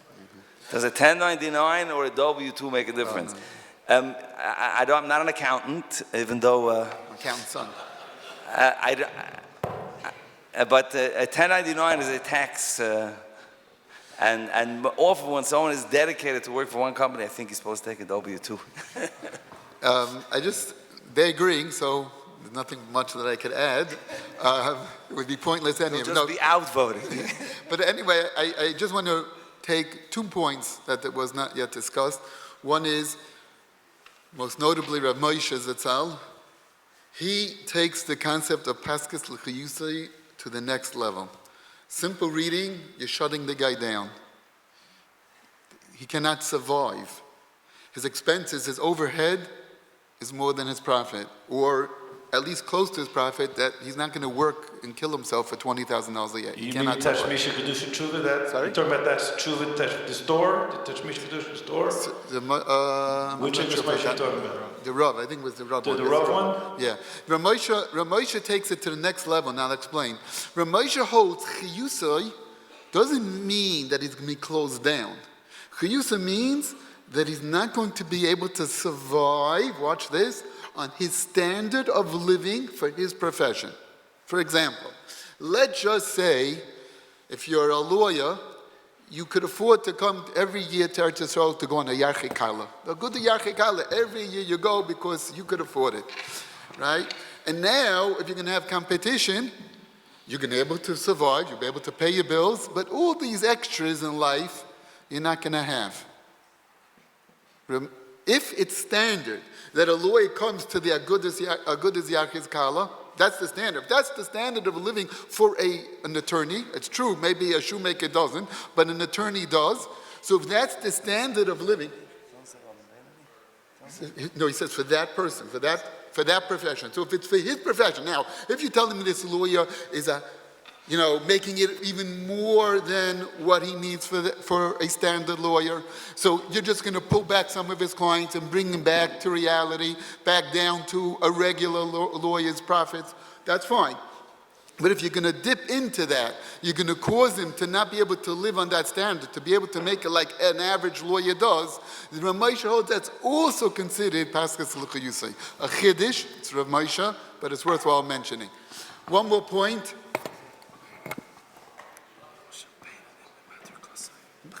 Right, I'm baiting of that person. Okay, then one more point, and this is a Dvar Musa a little bit. But it speaks to what Rabbi Marburger started off with when he tells you that in a typical Din Torah, and it's true, this is what always happens, is that the person who is opening up always claims no problem. The person, of course, who's taking to the Din Torah is claiming that it is a problem, he's going to be shut down. Now, clearly, you realize that hakash is based on each one's negiyas. Neither of them are Nevi'im, because otherwise they wouldn't be working, they would be learning. So obviously, neither of them have Ruach HaKodesh. So the reason why is that everyone has their negiyas. But I want to speak to that negiyas, because if we're learning Torah, we have to take the sugya on a Musaddika level as well. Chazon Ish points out in Amunah B'Tochen, you have that there? The Minchas Yisrael too? Okay, and the Chavis Chaim? Okay, I'll just say briefly. The Chazon Ish points out that while we go through the sugya and we think, or we go through life, and we think that if I have a right to shut the person down, if I have a right to block someone from competing, that's great. And if not, that's terrible. The Chazon Ish says it's punkt verkehrt. HaKadosh Baruch Hu is mefarnes kol adam. Peserches yadecho maspil l'kol chai rotzing. He gives every person according to what is destined for him, what his needs, what his cheshbonos are. So the Chazon Ish says, what's the point of fighting? Why are you trying to block the second guy from coming in for? HaKadosh Baruch Hu is providing you with the parnasa. Why do you need to take him to a Din Torah for? Zok the Chazon Ish, it's mamish counterintuitive. The reason why you have to take him to the Din Torah and try to stop him is because you have a chiv shtadlis. We have a kalala, b'zeis abecha toichel lechem. We need to do our shtadlis, whatever the shtadlis is. Don't go overboard with this. But you have to do your shtadlis, whatever is required, to be able to earn the parnasa you deserve. If you have the right to stop the second guy and you don't, you're shirking, you're not doing your shtadlis. You're irresponsible. You're not doing what you need to do. And therefore, Kadosh Baruch Hu pulls back some of your parnasa, chulila. If the halacha dictates that the second guy has a right to compete, that's great, because the first guy has nothing to do. He doesn't have to stop him. If you don't, then he'll get the exact same profit that's destined to him, even though the second guy is competing. So it's mamish verkehrt. If you cannot stop him, that's a win for you. If you could stop him, then now you have a tircha, you got to try to stop him. And if you don't, then Kadosh Baruch Hu might not give you your full parnasa. It's mamish exactly, you go through the sugya, it's wherever I can't stop him, that's a win. When I can stop him, that's a headache. Now, the Minchas Yitzchak, actually it's matmi on the Chazon Ish, he bleibt tzarachin, he wants to know, Zozayin, I could stop him, but why do I have a chiv to stop him? Why is it considered that I'm shirking my responsibility, I'm not doing the shtadlis I'm supposed to be doing? Can't I be mevata? Doesn't Chazal encourage vatronis? We're supposed to be mevata. So why can't I be mevata? Why can't I tell this guy, you're really stepping on me, but I'm going to be mevata. I'll let you go. I won't take you to Din Torah. No, a lot of people try not to go to Din Torah. I don't want to take you to Din Torah and I'll be mevata. Why, if you're mevata, are you going to lose out your parnasa? The rationale of Chazon Ish, the dynamic is beautiful, it's insightful, but he was questioning, why is that considered as if I'm shirking my ishtadlis? So I just want to be moisev one more nekuda, which is a little unknown, that actually both the Chazon Ish and the Minchas Yitzchak, both of their tzedadim, are already in the Chavetz Chaim. The Chavetz Chaim in Shar Tvuna, he says, Mamish, the beauty of the Chavetz Chaim, in 2 lines, Mamish got everything. And he says, that if you could stop him, so then you're supposed to ask him really to stop and really even take him to dinner and to stop.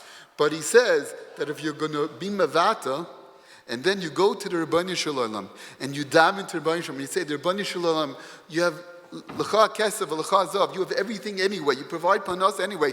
Do you really need me to stop him for you to provide me parnasa? Is that what you really need? Do me a favor, let me be mavata, and I'm davening to you, give me my parnasa anyway, even though I'm being mavata. And the Chaim says, if you make that tefillah, bavade Kadosh Baruch Hu will listen to your tefillah, and you won't lose out your parnasa. So that means he's addressing the Chazon Ish's problem. They really have a chiyuv. Then he addressed him in Ches Yitzchak, but if I don't do it, I'm shirking my responsibility, I won't get my parnasa. But then he legs too, if I daven, that's mashlim, I don't have to take him to the Torah. That's mamali, the mokum of the Torah. If I daven, HaKadosh Baruch Hu should provide for me anyway, then bevade who provide for you the parnasa. You have avtacha from the Chaim.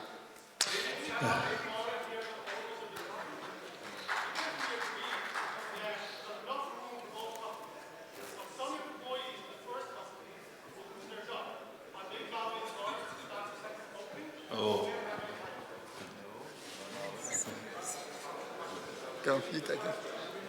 The question was, if the second guy leaving, if Shimon leaving, is going to weaken the first business so dramatically, and there are frum employees there, are the frum employees who are going to get less bonuses the next year, potentially Bali Dvarim, the entire tiny, you can't leave because my bonus is going to be less.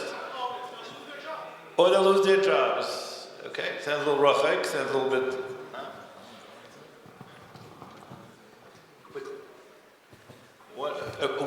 One sentence answer. I'm just going to say my opinion, off this visceral opinion based on my lunch today. We don't find in Chazal this concept. It means that the way to stop somebody from competing is the person you're competing against. The employee of that company, although you're doing an avla perhaps, and could be goes under Rebbe Marburger's Vesisa Yoshua Toiv, that could be, because this Chazal did not address, that we could talk about. But at least in terms of Hasagas Gvul, you're not my Baldover. My Baldover is the other company. So if I could get away with the other company, that is enough room for both of us, and I'm not even dipping into his level, his standard of living, whatever is required, so then Al Pi Hasagas Gvul, should be mutter. The fact that indirectly I'm causing Parnasa to be lost, that could be a Sisva Yashar Toiv type of a sorrow, and I'll bring you a shtickle of a raya to that. And that is, unfortunately... In other words, the Rav is saying that Shimon has to have his parnasa negatively impacted, because when he leaves, he's going to triple or quadruple his income to worry about other people's possible parnasa? That's what you're saying? This is like a mini Harav. You're trying to create, you could stay in this company, you're trying to create a matziv that you should be able to take more of the pie for yourself, and by doing so, you're depriving other people's livelihoods. So I just want to speak to this point. If we could bring a raya from Navi, we know that by Shaul, the Beis Hadamim, Shaul killed out Noiv Ira Kahanim, and there was a taina. HaKadosh Baruch had a taina on Shaul, and it was a hefty price on Shaul for it. He was killed, his children were killed. It was a hefty price. Now, think about it. The avla that Shaul did was terrible. Let's say, of course we have the hindsight of Nach, and if we would have been there, we probably would have done the same avla. But, of course, if the Nach tells you otherwise, Ron tells us otherwise, so then we have, have the Monday morning quarterback. But, now there was a terrible avla. But what Chazal accuse him of, what Chazal take him to task, is the fact is that he deprived all the water suppliers to that city. By killing out the city, he deprived the parnasa, the livelihood of all the water supplies. So you see from there that even though you're not my Baldover, I didn't kill you, the water supplies, I only killed the city of Novir Akanim, had nothing to do with you. But indirectly, you deprive people of their livelihood. That's a problem. And it's a serious problem. and with, like I said, capital punishment problem. So again, Shaul was a tzaddik gomer, and Roga held him maybe, kachut hasayra on a higher level, but at least we see this concept that depriving someone of parnasa, even indirectly, is also incorrect. Okay, I'm going to move to the next question. We have a long list of questions here, so I'm going to have to cut it down a little bit by side.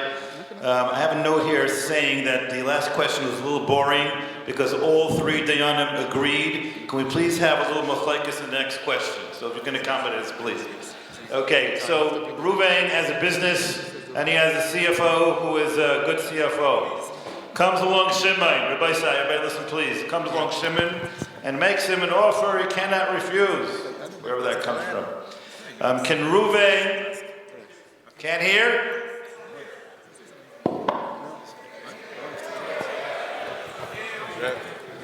I'll do it again. Ruvain has a business and he has a valuable employee. Comes along Shimon and makes the employee, we call him employee, Levi, an offer that he cannot refuse. Can Ruvain take Shimon to an Din Torah and tell him that you can't take away my chayusi by taking away my key employee? And is there a Oni Mahapa Chayarid Shaila?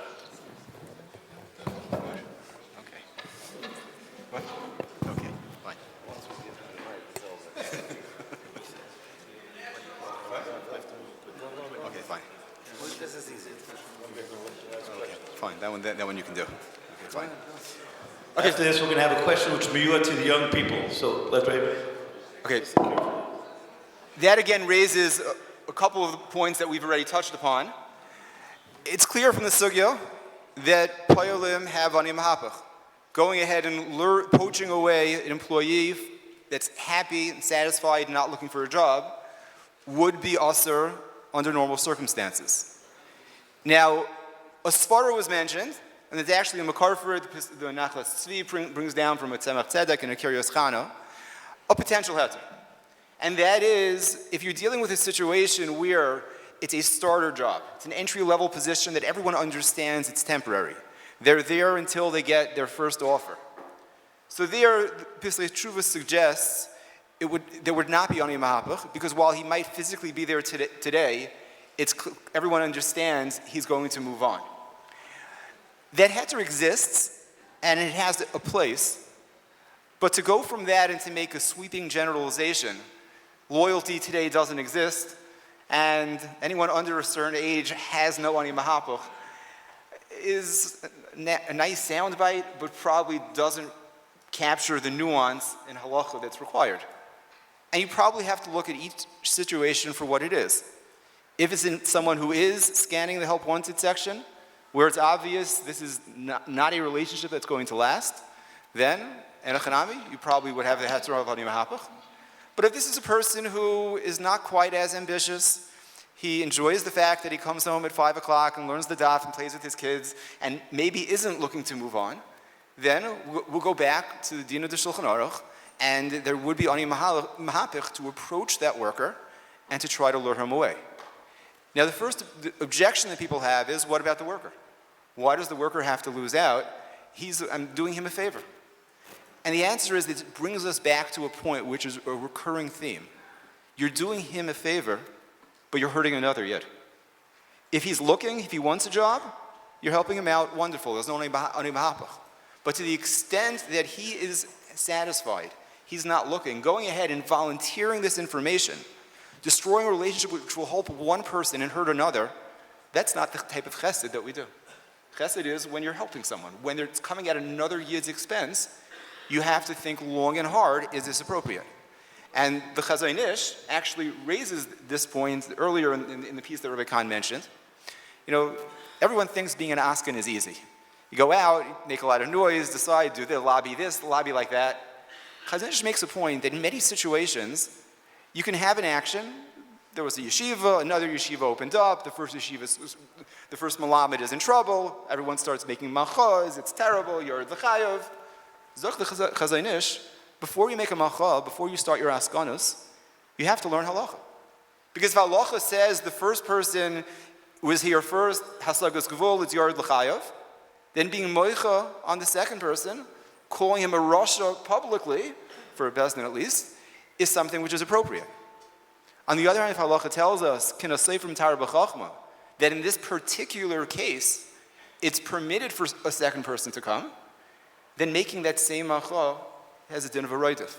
And therefore, whenever a person wants to get involved in any type of disagreement or dispute, he wants to be an askin, if there's anyone on the other side that's being hurt, you have to be a pretty serious Talmud Chacham before you're going to get involved in any level of askanas.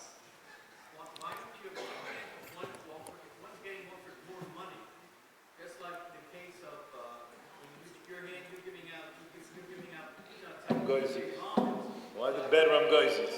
Well, in that particular case, we have two competing establishments. They're both open beheter. They were allowed to compete, and this is just the way they're competing. This particular case, there is an employee who accepted a job, who's happy with the job, not looking to go elsewhere, and you're blowing up that relationship. And that brings us back to Oni Mahapa. So you pass it again? The bedroom would say it's us to do so? Yeah. At least 1/3 of the business. I just want to add. No, that's how you. The way to effective when someone is mahapib charara, and a rusher wants to come and interfere with it. How do you interfere? You offer more money. That's the standard case. The Mordechai says lahed, you're offering more money still on Yom HaPachar, even though the seller is gaining from it.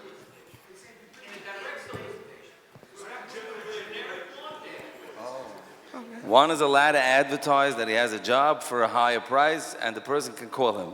That means that the person's interested. That's not solicitation. That's not Oni Mahapa. We're talking about where you directly solicit, or you set a headhunter, or you're selling all these people to bring you employees. And if a headhunter helps somebody, he's overlift neivel is sitting bichshel, because he's helping somebody else be over Oni Mahapa b'charora.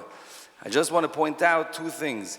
This specific case with the CFO, it does touch on the Avnei Nezer question, because according to the Avnei Nezer, that may be okay, it may be a Mithia. Again, I think Rabbi Yashiv, they have an Ashra Yish, at least Rabbi Yashiv does not agree with that. He says you're not allowed to do that. But the second point I would like to make, which maybe, I don't know if all the other Iyunim will agree, in my opinion, Bizman Hazeh, where employees are being paid crazy, obscene numbers, one who is underpaying his employees may assume that his employees are looking for other employment, and it would be motive for one to go after them. It's my chiddush, and they may disagree with me. I'll give them the opportunity to knock me out. Basically, they said whatever needs to be said, but I just want to take it perhaps to a Halacha Limaysa, and I'm going to develop this a job. But basically, many a person finds a job through a referral. For example, I hear of an opening that a company I just started, or they opened up a new division, or I got wind from behind the scenes that in the mikveh, in the coffee room, I found out that they're looking for a certain employee. I have a friend who never is suffering. He can't make ends meet, or not enough ends meet.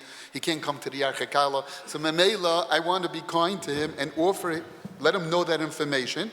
And basically, what he's going to be doing now will reach out now to this new employer and try to land that job. So So the question is that permissible? Do I have the right to let my friends know of other job opportunities? Or am I being Oni Mahapa? Because what I'm doing is I'm now luring my friend away from his present employment into a new employer. So am I Oni Mahapa or am I doing a chesed? What am I doing? So, and that speaks to Rabbi Marburger's point before, is that you really have to know what you're doing. So, I want to develop this a drop and perhaps say a chiddush, and I don't know if my chaverim agree with me on this chiddush, but first of all, let's try to make the argument that, why am I even around? I'm not taking him for myself. This is altruistic. I'm not doing it for myself. He's not working for me. He's working for somebody else. So I'm not the avarian here. I'm not taking him away. Is that a heter or not? So actually, the poskim say that not only is it not a heta, the Marshal and others, Chaim, the others, not only is it not a heta, but it's actually a kosher kain shenikra rasha. Madach, when I do have an ulterior motive, I'm taking him for myself. Nevertheless, I'm called a rasha. Kosher kain, I'm a nickness to l'riv sheinu shali. I'm hurting somebody, his present employer, and not for personal gain. Kosher kain shenikra rasha. So first they lay down the fact that even if you don't take it for yourself, it's nikarosh, and this plays its role in by closing on houses, on real estate. Anytime you pass along information that's used to encroach upon somebody else, basically is kosher kein nikarosh. So now one second, let me just finish 1 second. And we know taking away an employee is considered Oni Mahapa, just like the only heta was by a Malamed because he was unique. So the question is then, how do we justify the minig? How come we find so many people refer and pass along this information, tip off their friends about job opportunities, and why is that permissible? Maybe it's not, but I would like to justify the minig. And I'm saying a chiddush now, and you could disagree, gesundheit. My esteemed colleagues for sure could disagree and now vote me, but I would like to say the following chiddush, and that is, the halacha is Oni Mahapa b'charara, what would be Rabbi say? Imagine the charara is running away. It's not the ba'achev and not loy, but the charara is running away from the person who's being mahapaki after him, doesn't want to be taken by the first guy. He knows the first guy's not going to make a bracha on him, and he's not going to have his tikkun that he needs. Maybe he runs to the second guy, because that guy's going to make a bracha with more kavana. And he's running away. Is that also nikarasha? And the place can say no. Obviously, there's just an analogy, it's a mashal, but what's the case? The case is if you're trying to get somebody, you're closing on a deal. Let's say you even went into contract with a seller who's a guy. You're under contract. Piece of dumb for sure. Now, Barachav and not lose Nikarasha, right? But what happens is the seller is not the most elcha person in the world. And even though he has a commitment to you, he still instructs his agent to continue to market the property. And he wants more bids, and he wants to go further. So the charara, which is the goyish seller, is running away from the first guy. He's running to the second buyer. He's running to find more buyers. There the poskim say the halacha is it's mutter for a second buyer to come in. Because it's not a ba'achav and not loy. It's the charara is running away from the first guy, and he's coming to the second guy. That's what the poskim say. So now let's try to borrow that concept and extend it. Let's extend that concept. Clearly, the employee who's working for this first employer has every right to leave the first employer and seek other better employment. For sure, he's the charara. He has every right to fend for himself and run away from the first employer and go to the second employer. And that's not obach, not like. If you have a company and an employee reaches out to you and says, I want to take an interview, that's perfectly mutter. He's working for somebody. And if you take him away, you're taking away from somebody.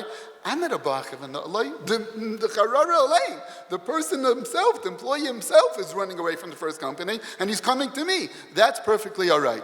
So now Rabbi say, let's go back to the shaila. How could I refer other people jobs? And the reason is, depending what my motive is.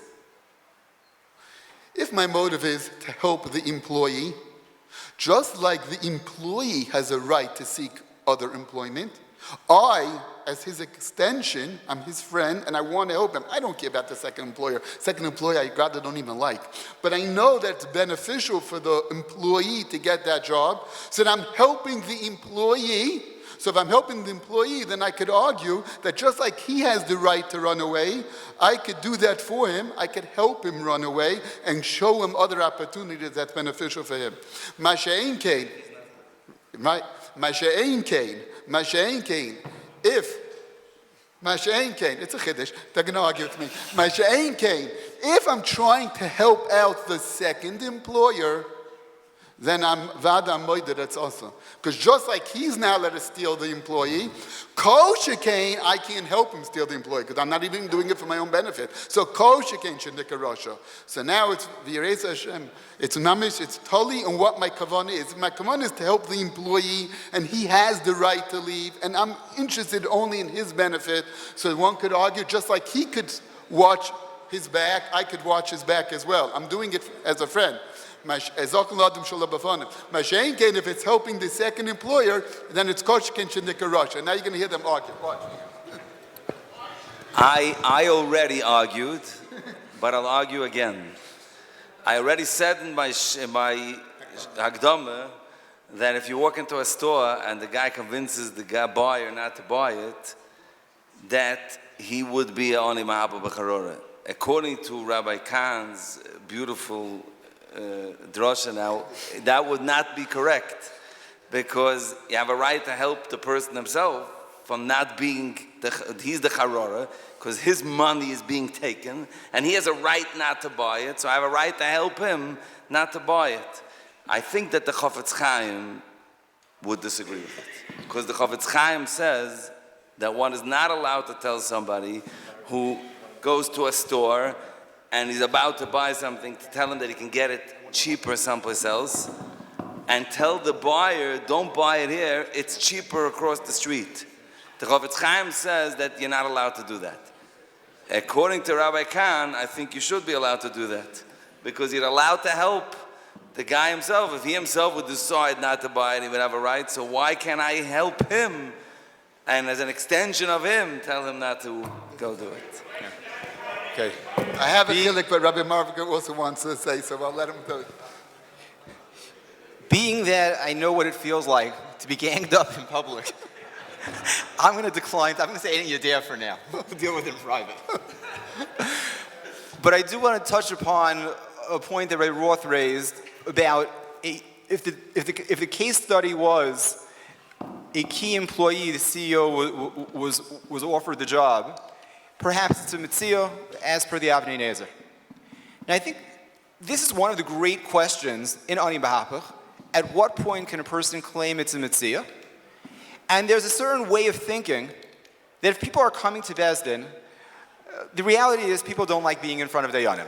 I'm not sure why. Everyone here seems to be enjoying themselves. But they don't like coming to Beis Din. If they're coming to Beis Din, it's because they very much want the property.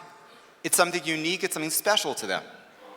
And therefore there's a way of thinking is, it's probably then a Mithia, in which case there's no claim of Oni Mahapa. But I think it's important to take a little perspective. The makar for Mithia is what? What's the Gemara's example? A charora. It's hefker. It's free. That's a very extreme Mithia. You're getting it for nothing.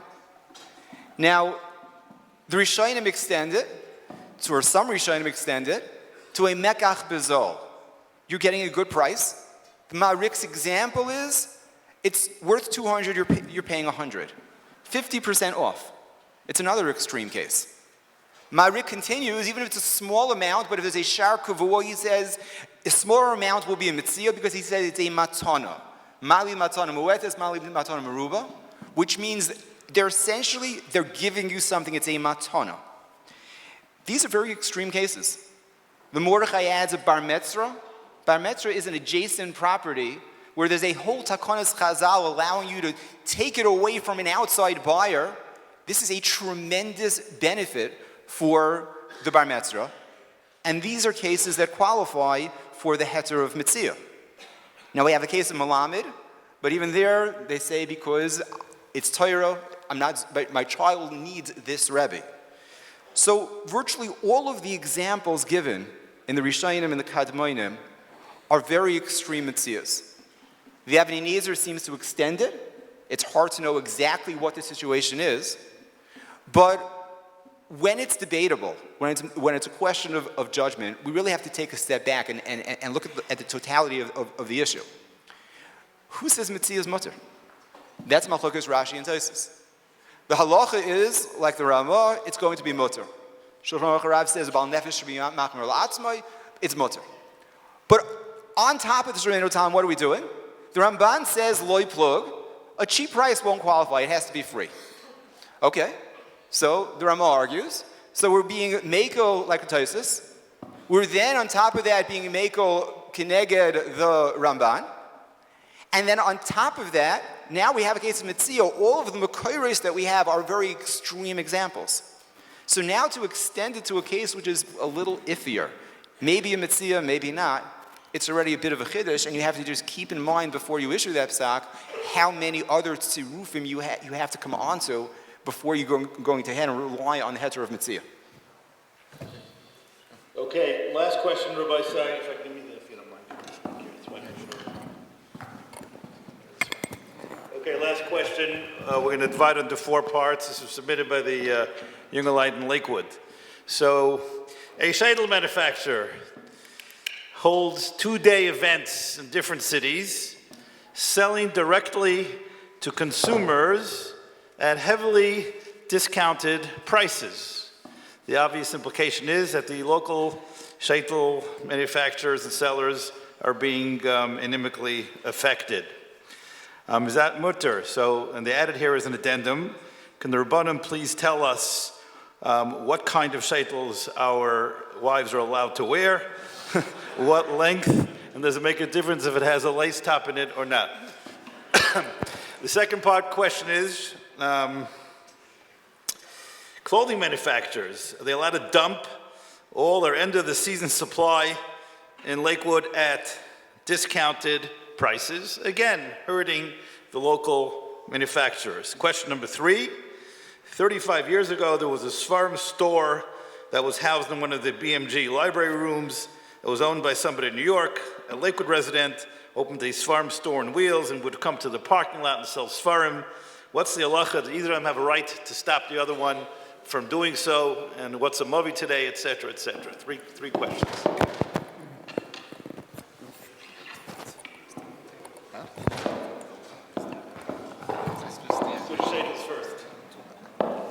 Okay.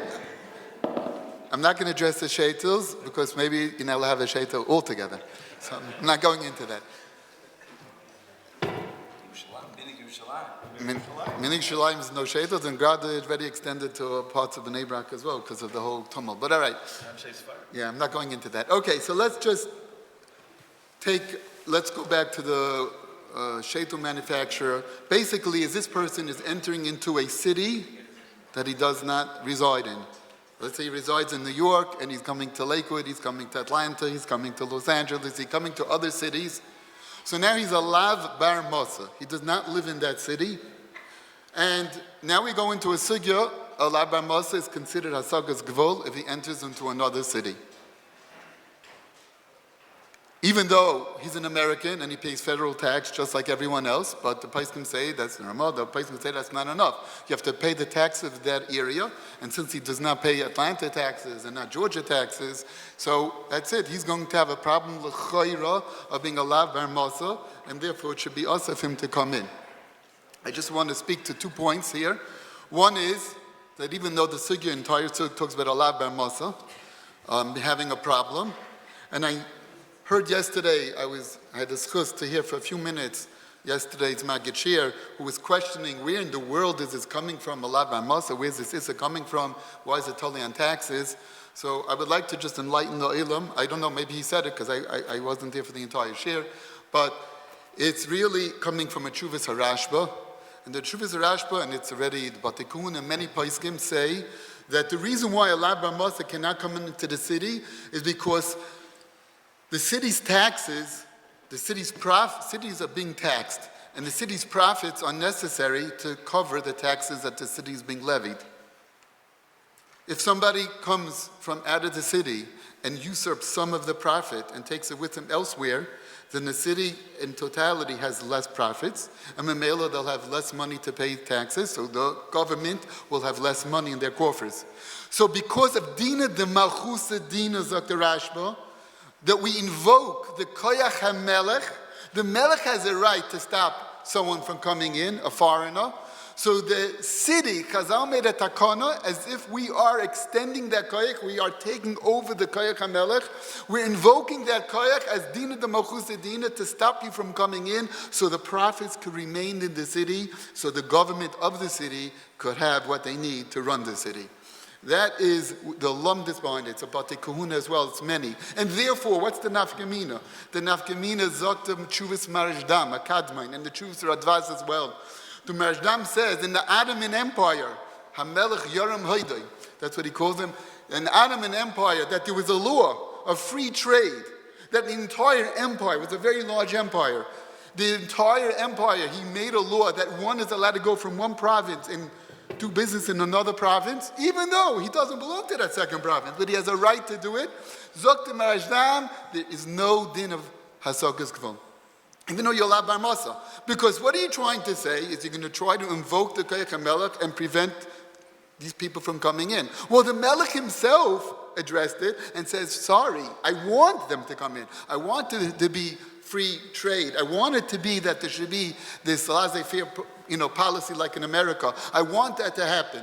So by the cause of, and it's many truths to say this, and therefore, in America, where we have the same type of arrangement, that you cannot, it's against the Constitution. It's a constitutional right that, speak to the lawyers here, but the federal government made, when they divided state and government of the country, one of the things is that a state cannot tax another state, a state can block another state, there has to be free trade. So if that's the case, New York cannot stop New Jersey, and Georgia can't stop New York. They have no right to do it. The Melech wants otherwise, and Mamela, you don't have the halacha of La Bar Masa. And one could even argue, and this is already going out on a limb, is that because of NAFTA, free trade, North American Free Trade Act, is that maybe this extends to Canada as well, because that's what the government wants. And then you could compete in Canada, and they could compete here. So by that alone, the din of Bar Masa could be suspended. But one more point, Rabbi Say, is we have a concept called Takones HaLakuchas. And Takones HaLakuchas allows for a person to come into the city, even if he's allowed Bar Masa, he can come into the city. Because it's beneficial for the buyers of the city, who are also Yidden. And Takones HaLakuchas allows them to come in. Well, when these people make sales, whatever it is, let's say the shaitel, they're coming in at a discount price. So therefore, it's a benefit for the city. So therefore, it should also be mutter. Again, we discussed if you're going to close the first person down, if it's causing such severe, significant deficit in profits of the existing shetel markers of the city, then anytime we're running into Paskas Chayusa, which we might have a problem with, and benefit of the Lakuchas might not help for that. Another point, and I'll leave you with this point, on this item of Sheitos, another point to deal with is that even if you do have Takones HaLakuchas, the Nesivis Nemzon, that does not give you a right to enter his Mavoi. It only gives you a right to enter his city. And that's a big chiddush, because now comes out that if you enter his Mavoi, or the Shein Tumach's Mavoi, you're going to have a problem. And what's considered a Mavoi? So Rabbi Roth said before that a Mavoi is not just a dead-end street, but a Mavoi means the existing area around, that small area that's needed to provide the business to hold up that store, and that's a Chuvas Mabit. Mabit says that. Mabit extends the Mavoi to whatever is understood that that's the clientele that we need. We need that area to provide. So if it's a makolit in Unsdorf, we need Unsdorf to provide for that makolit. If it's a Sheitamach in Atlanta, I have no idea how many there are, but let's call it a Sheitamach in Houston. I don't even know if there's more than one. Basically, they need the entire 300 people of the city to buy by whatever it is. So then anywhere in that city could be off limits because of a mavoi.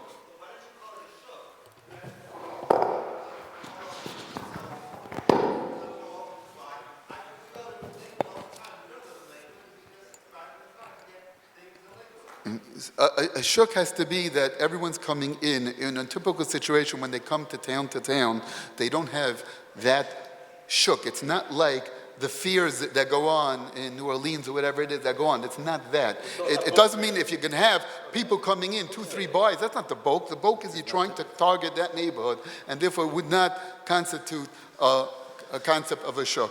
I just want to make a few comments. Number one, even though we have a head of Toivus Haloichim, assuming that there would be a problem for Allah Bar Masa, if you have Toivus Haloichim, many poiskim, the Meir and others, say that Toivus Haloichim has to be that the prices in the town are expensive. And these people are coming down and they're making the pricing fair. But it doesn't mean to totally disrupt the commerce and totally drop the prices that don't make sense. And the reason why these people are making these sales is they already made all their money. They're coming to Lakewood to dump or get rid of the last. And here they're severely disrupting the sales of this place. That's not called Toivus Haloichim. So one can take the position that sometimes these sales will not be considered Toivus Haloichim. L'umazeh, I don't know if they'll agree, but I think it's true. that this happens to have the het of Reuchlin. Because the halacha is that Takonis Ezra allowed to bring Tachshita Isha to Lav Bar Maseh. I would think a sheitel is Tachshita Isha. It doesn't have to be dafke, a beautiful earring. I think that sheitlich would fit the bill of Tachshita Isha. And therefore, I believe that those would have the heta of coming to Lav Bar Maseh. When we talk about, though, this dumping of clothing, that would not have it depends if it's women's clothing or if it's just general clothing, that would not have this heta. Everything connected with Isha is Tachshit Isha? Everything that Isha wears to look presentable about, because that was the reason for Takonis Ezra, that they wanted that the Ishas look presentable. Is it night today? I mean, when there's so much access to everything at all times? It's still Takonis Ezra, and Ezra allowed it, so once Ezra allowed it, we can't asa people coming into other cities. I just want to... What? The whole city is what? The whole city, a mavui doesn't mean where you can get to. A mavui means this is the service area of this person. That means it needs this area in order for it to operate. That's what would be considered a mavui. If the person is being oiva halacha, there's possibly lifnei ivel sitin michshel for one to buy by them. Yeah, there's many chuvas that say that is a problem of lifnei ivel sitin michshel. The story with the svarim, I just want to point out the svarim story. There's a couple of nuances in the story that you mentioned. The last story, I'll just say the story because you said it so quickly, you may not have understood the story. The story was that a Svarim guy came into Lakewood. He was not from Lakewood. He was in New York. There was no Svarim stores. Imagine a Ir Shakulay Rabbanon without a Svarim store. Go understand that.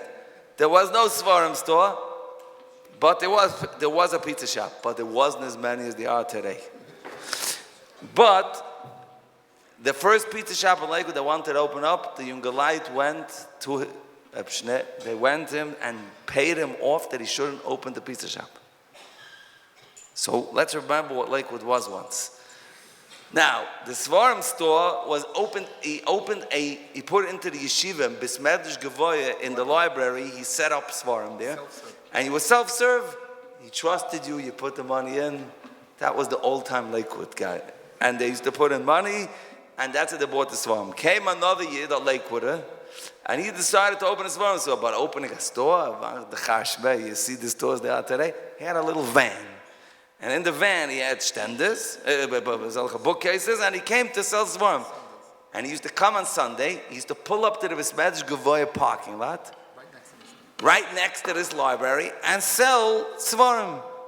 And the question was whether he had a right to, anyone had a right to stop the other one. What was the question? Whether the Bar Masa, who's Lakewood, had a right to stop the Lav Bar Masa, who's New York, who was first. Because the Lav Bar Masa in this case was first.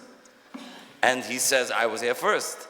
Or whether, so he has a right to stop him. Or if I can, the Lav Bar Masa could say, I was here first, so I'm here, and you're coming into my Mavui, and assuming, let's say, that there was no place for two, and he said, Gar, you're the Avi Yosef, you're taking away my people, and I can't be in business now. So, again, my humble opinion, just mitzad asvara, is that a Laba Masa, who has a heter of Takonas Aloichim, has no rights to do business. If there is a problem with Laba Masa, he has no rights to do business here. Faket, the city, he has no right, except if it's Toivus Aloichim. The moment it's not Toivus Aloichim, he loses his rights because he's not a Bar Masa. He has no rights to be in business here. Therefore, the second guy always has the benefit over the first one because the first one is a Lav Bar Masa and he's only as good as he's a Toivus Aloichim. And therefore, he has no etzem rights. And therefore, I think that if he closes him down, the second guy would close him down, he would be in his full right to close him down. Because there's no Avi Yosef. You have no right to do business here. You only have a right to provide Toivus Aloichim. The moment it's not Toivus Aloichim, I can close you down. Shkoyach Rabbi Sai, please show your cars to type the Iyunim.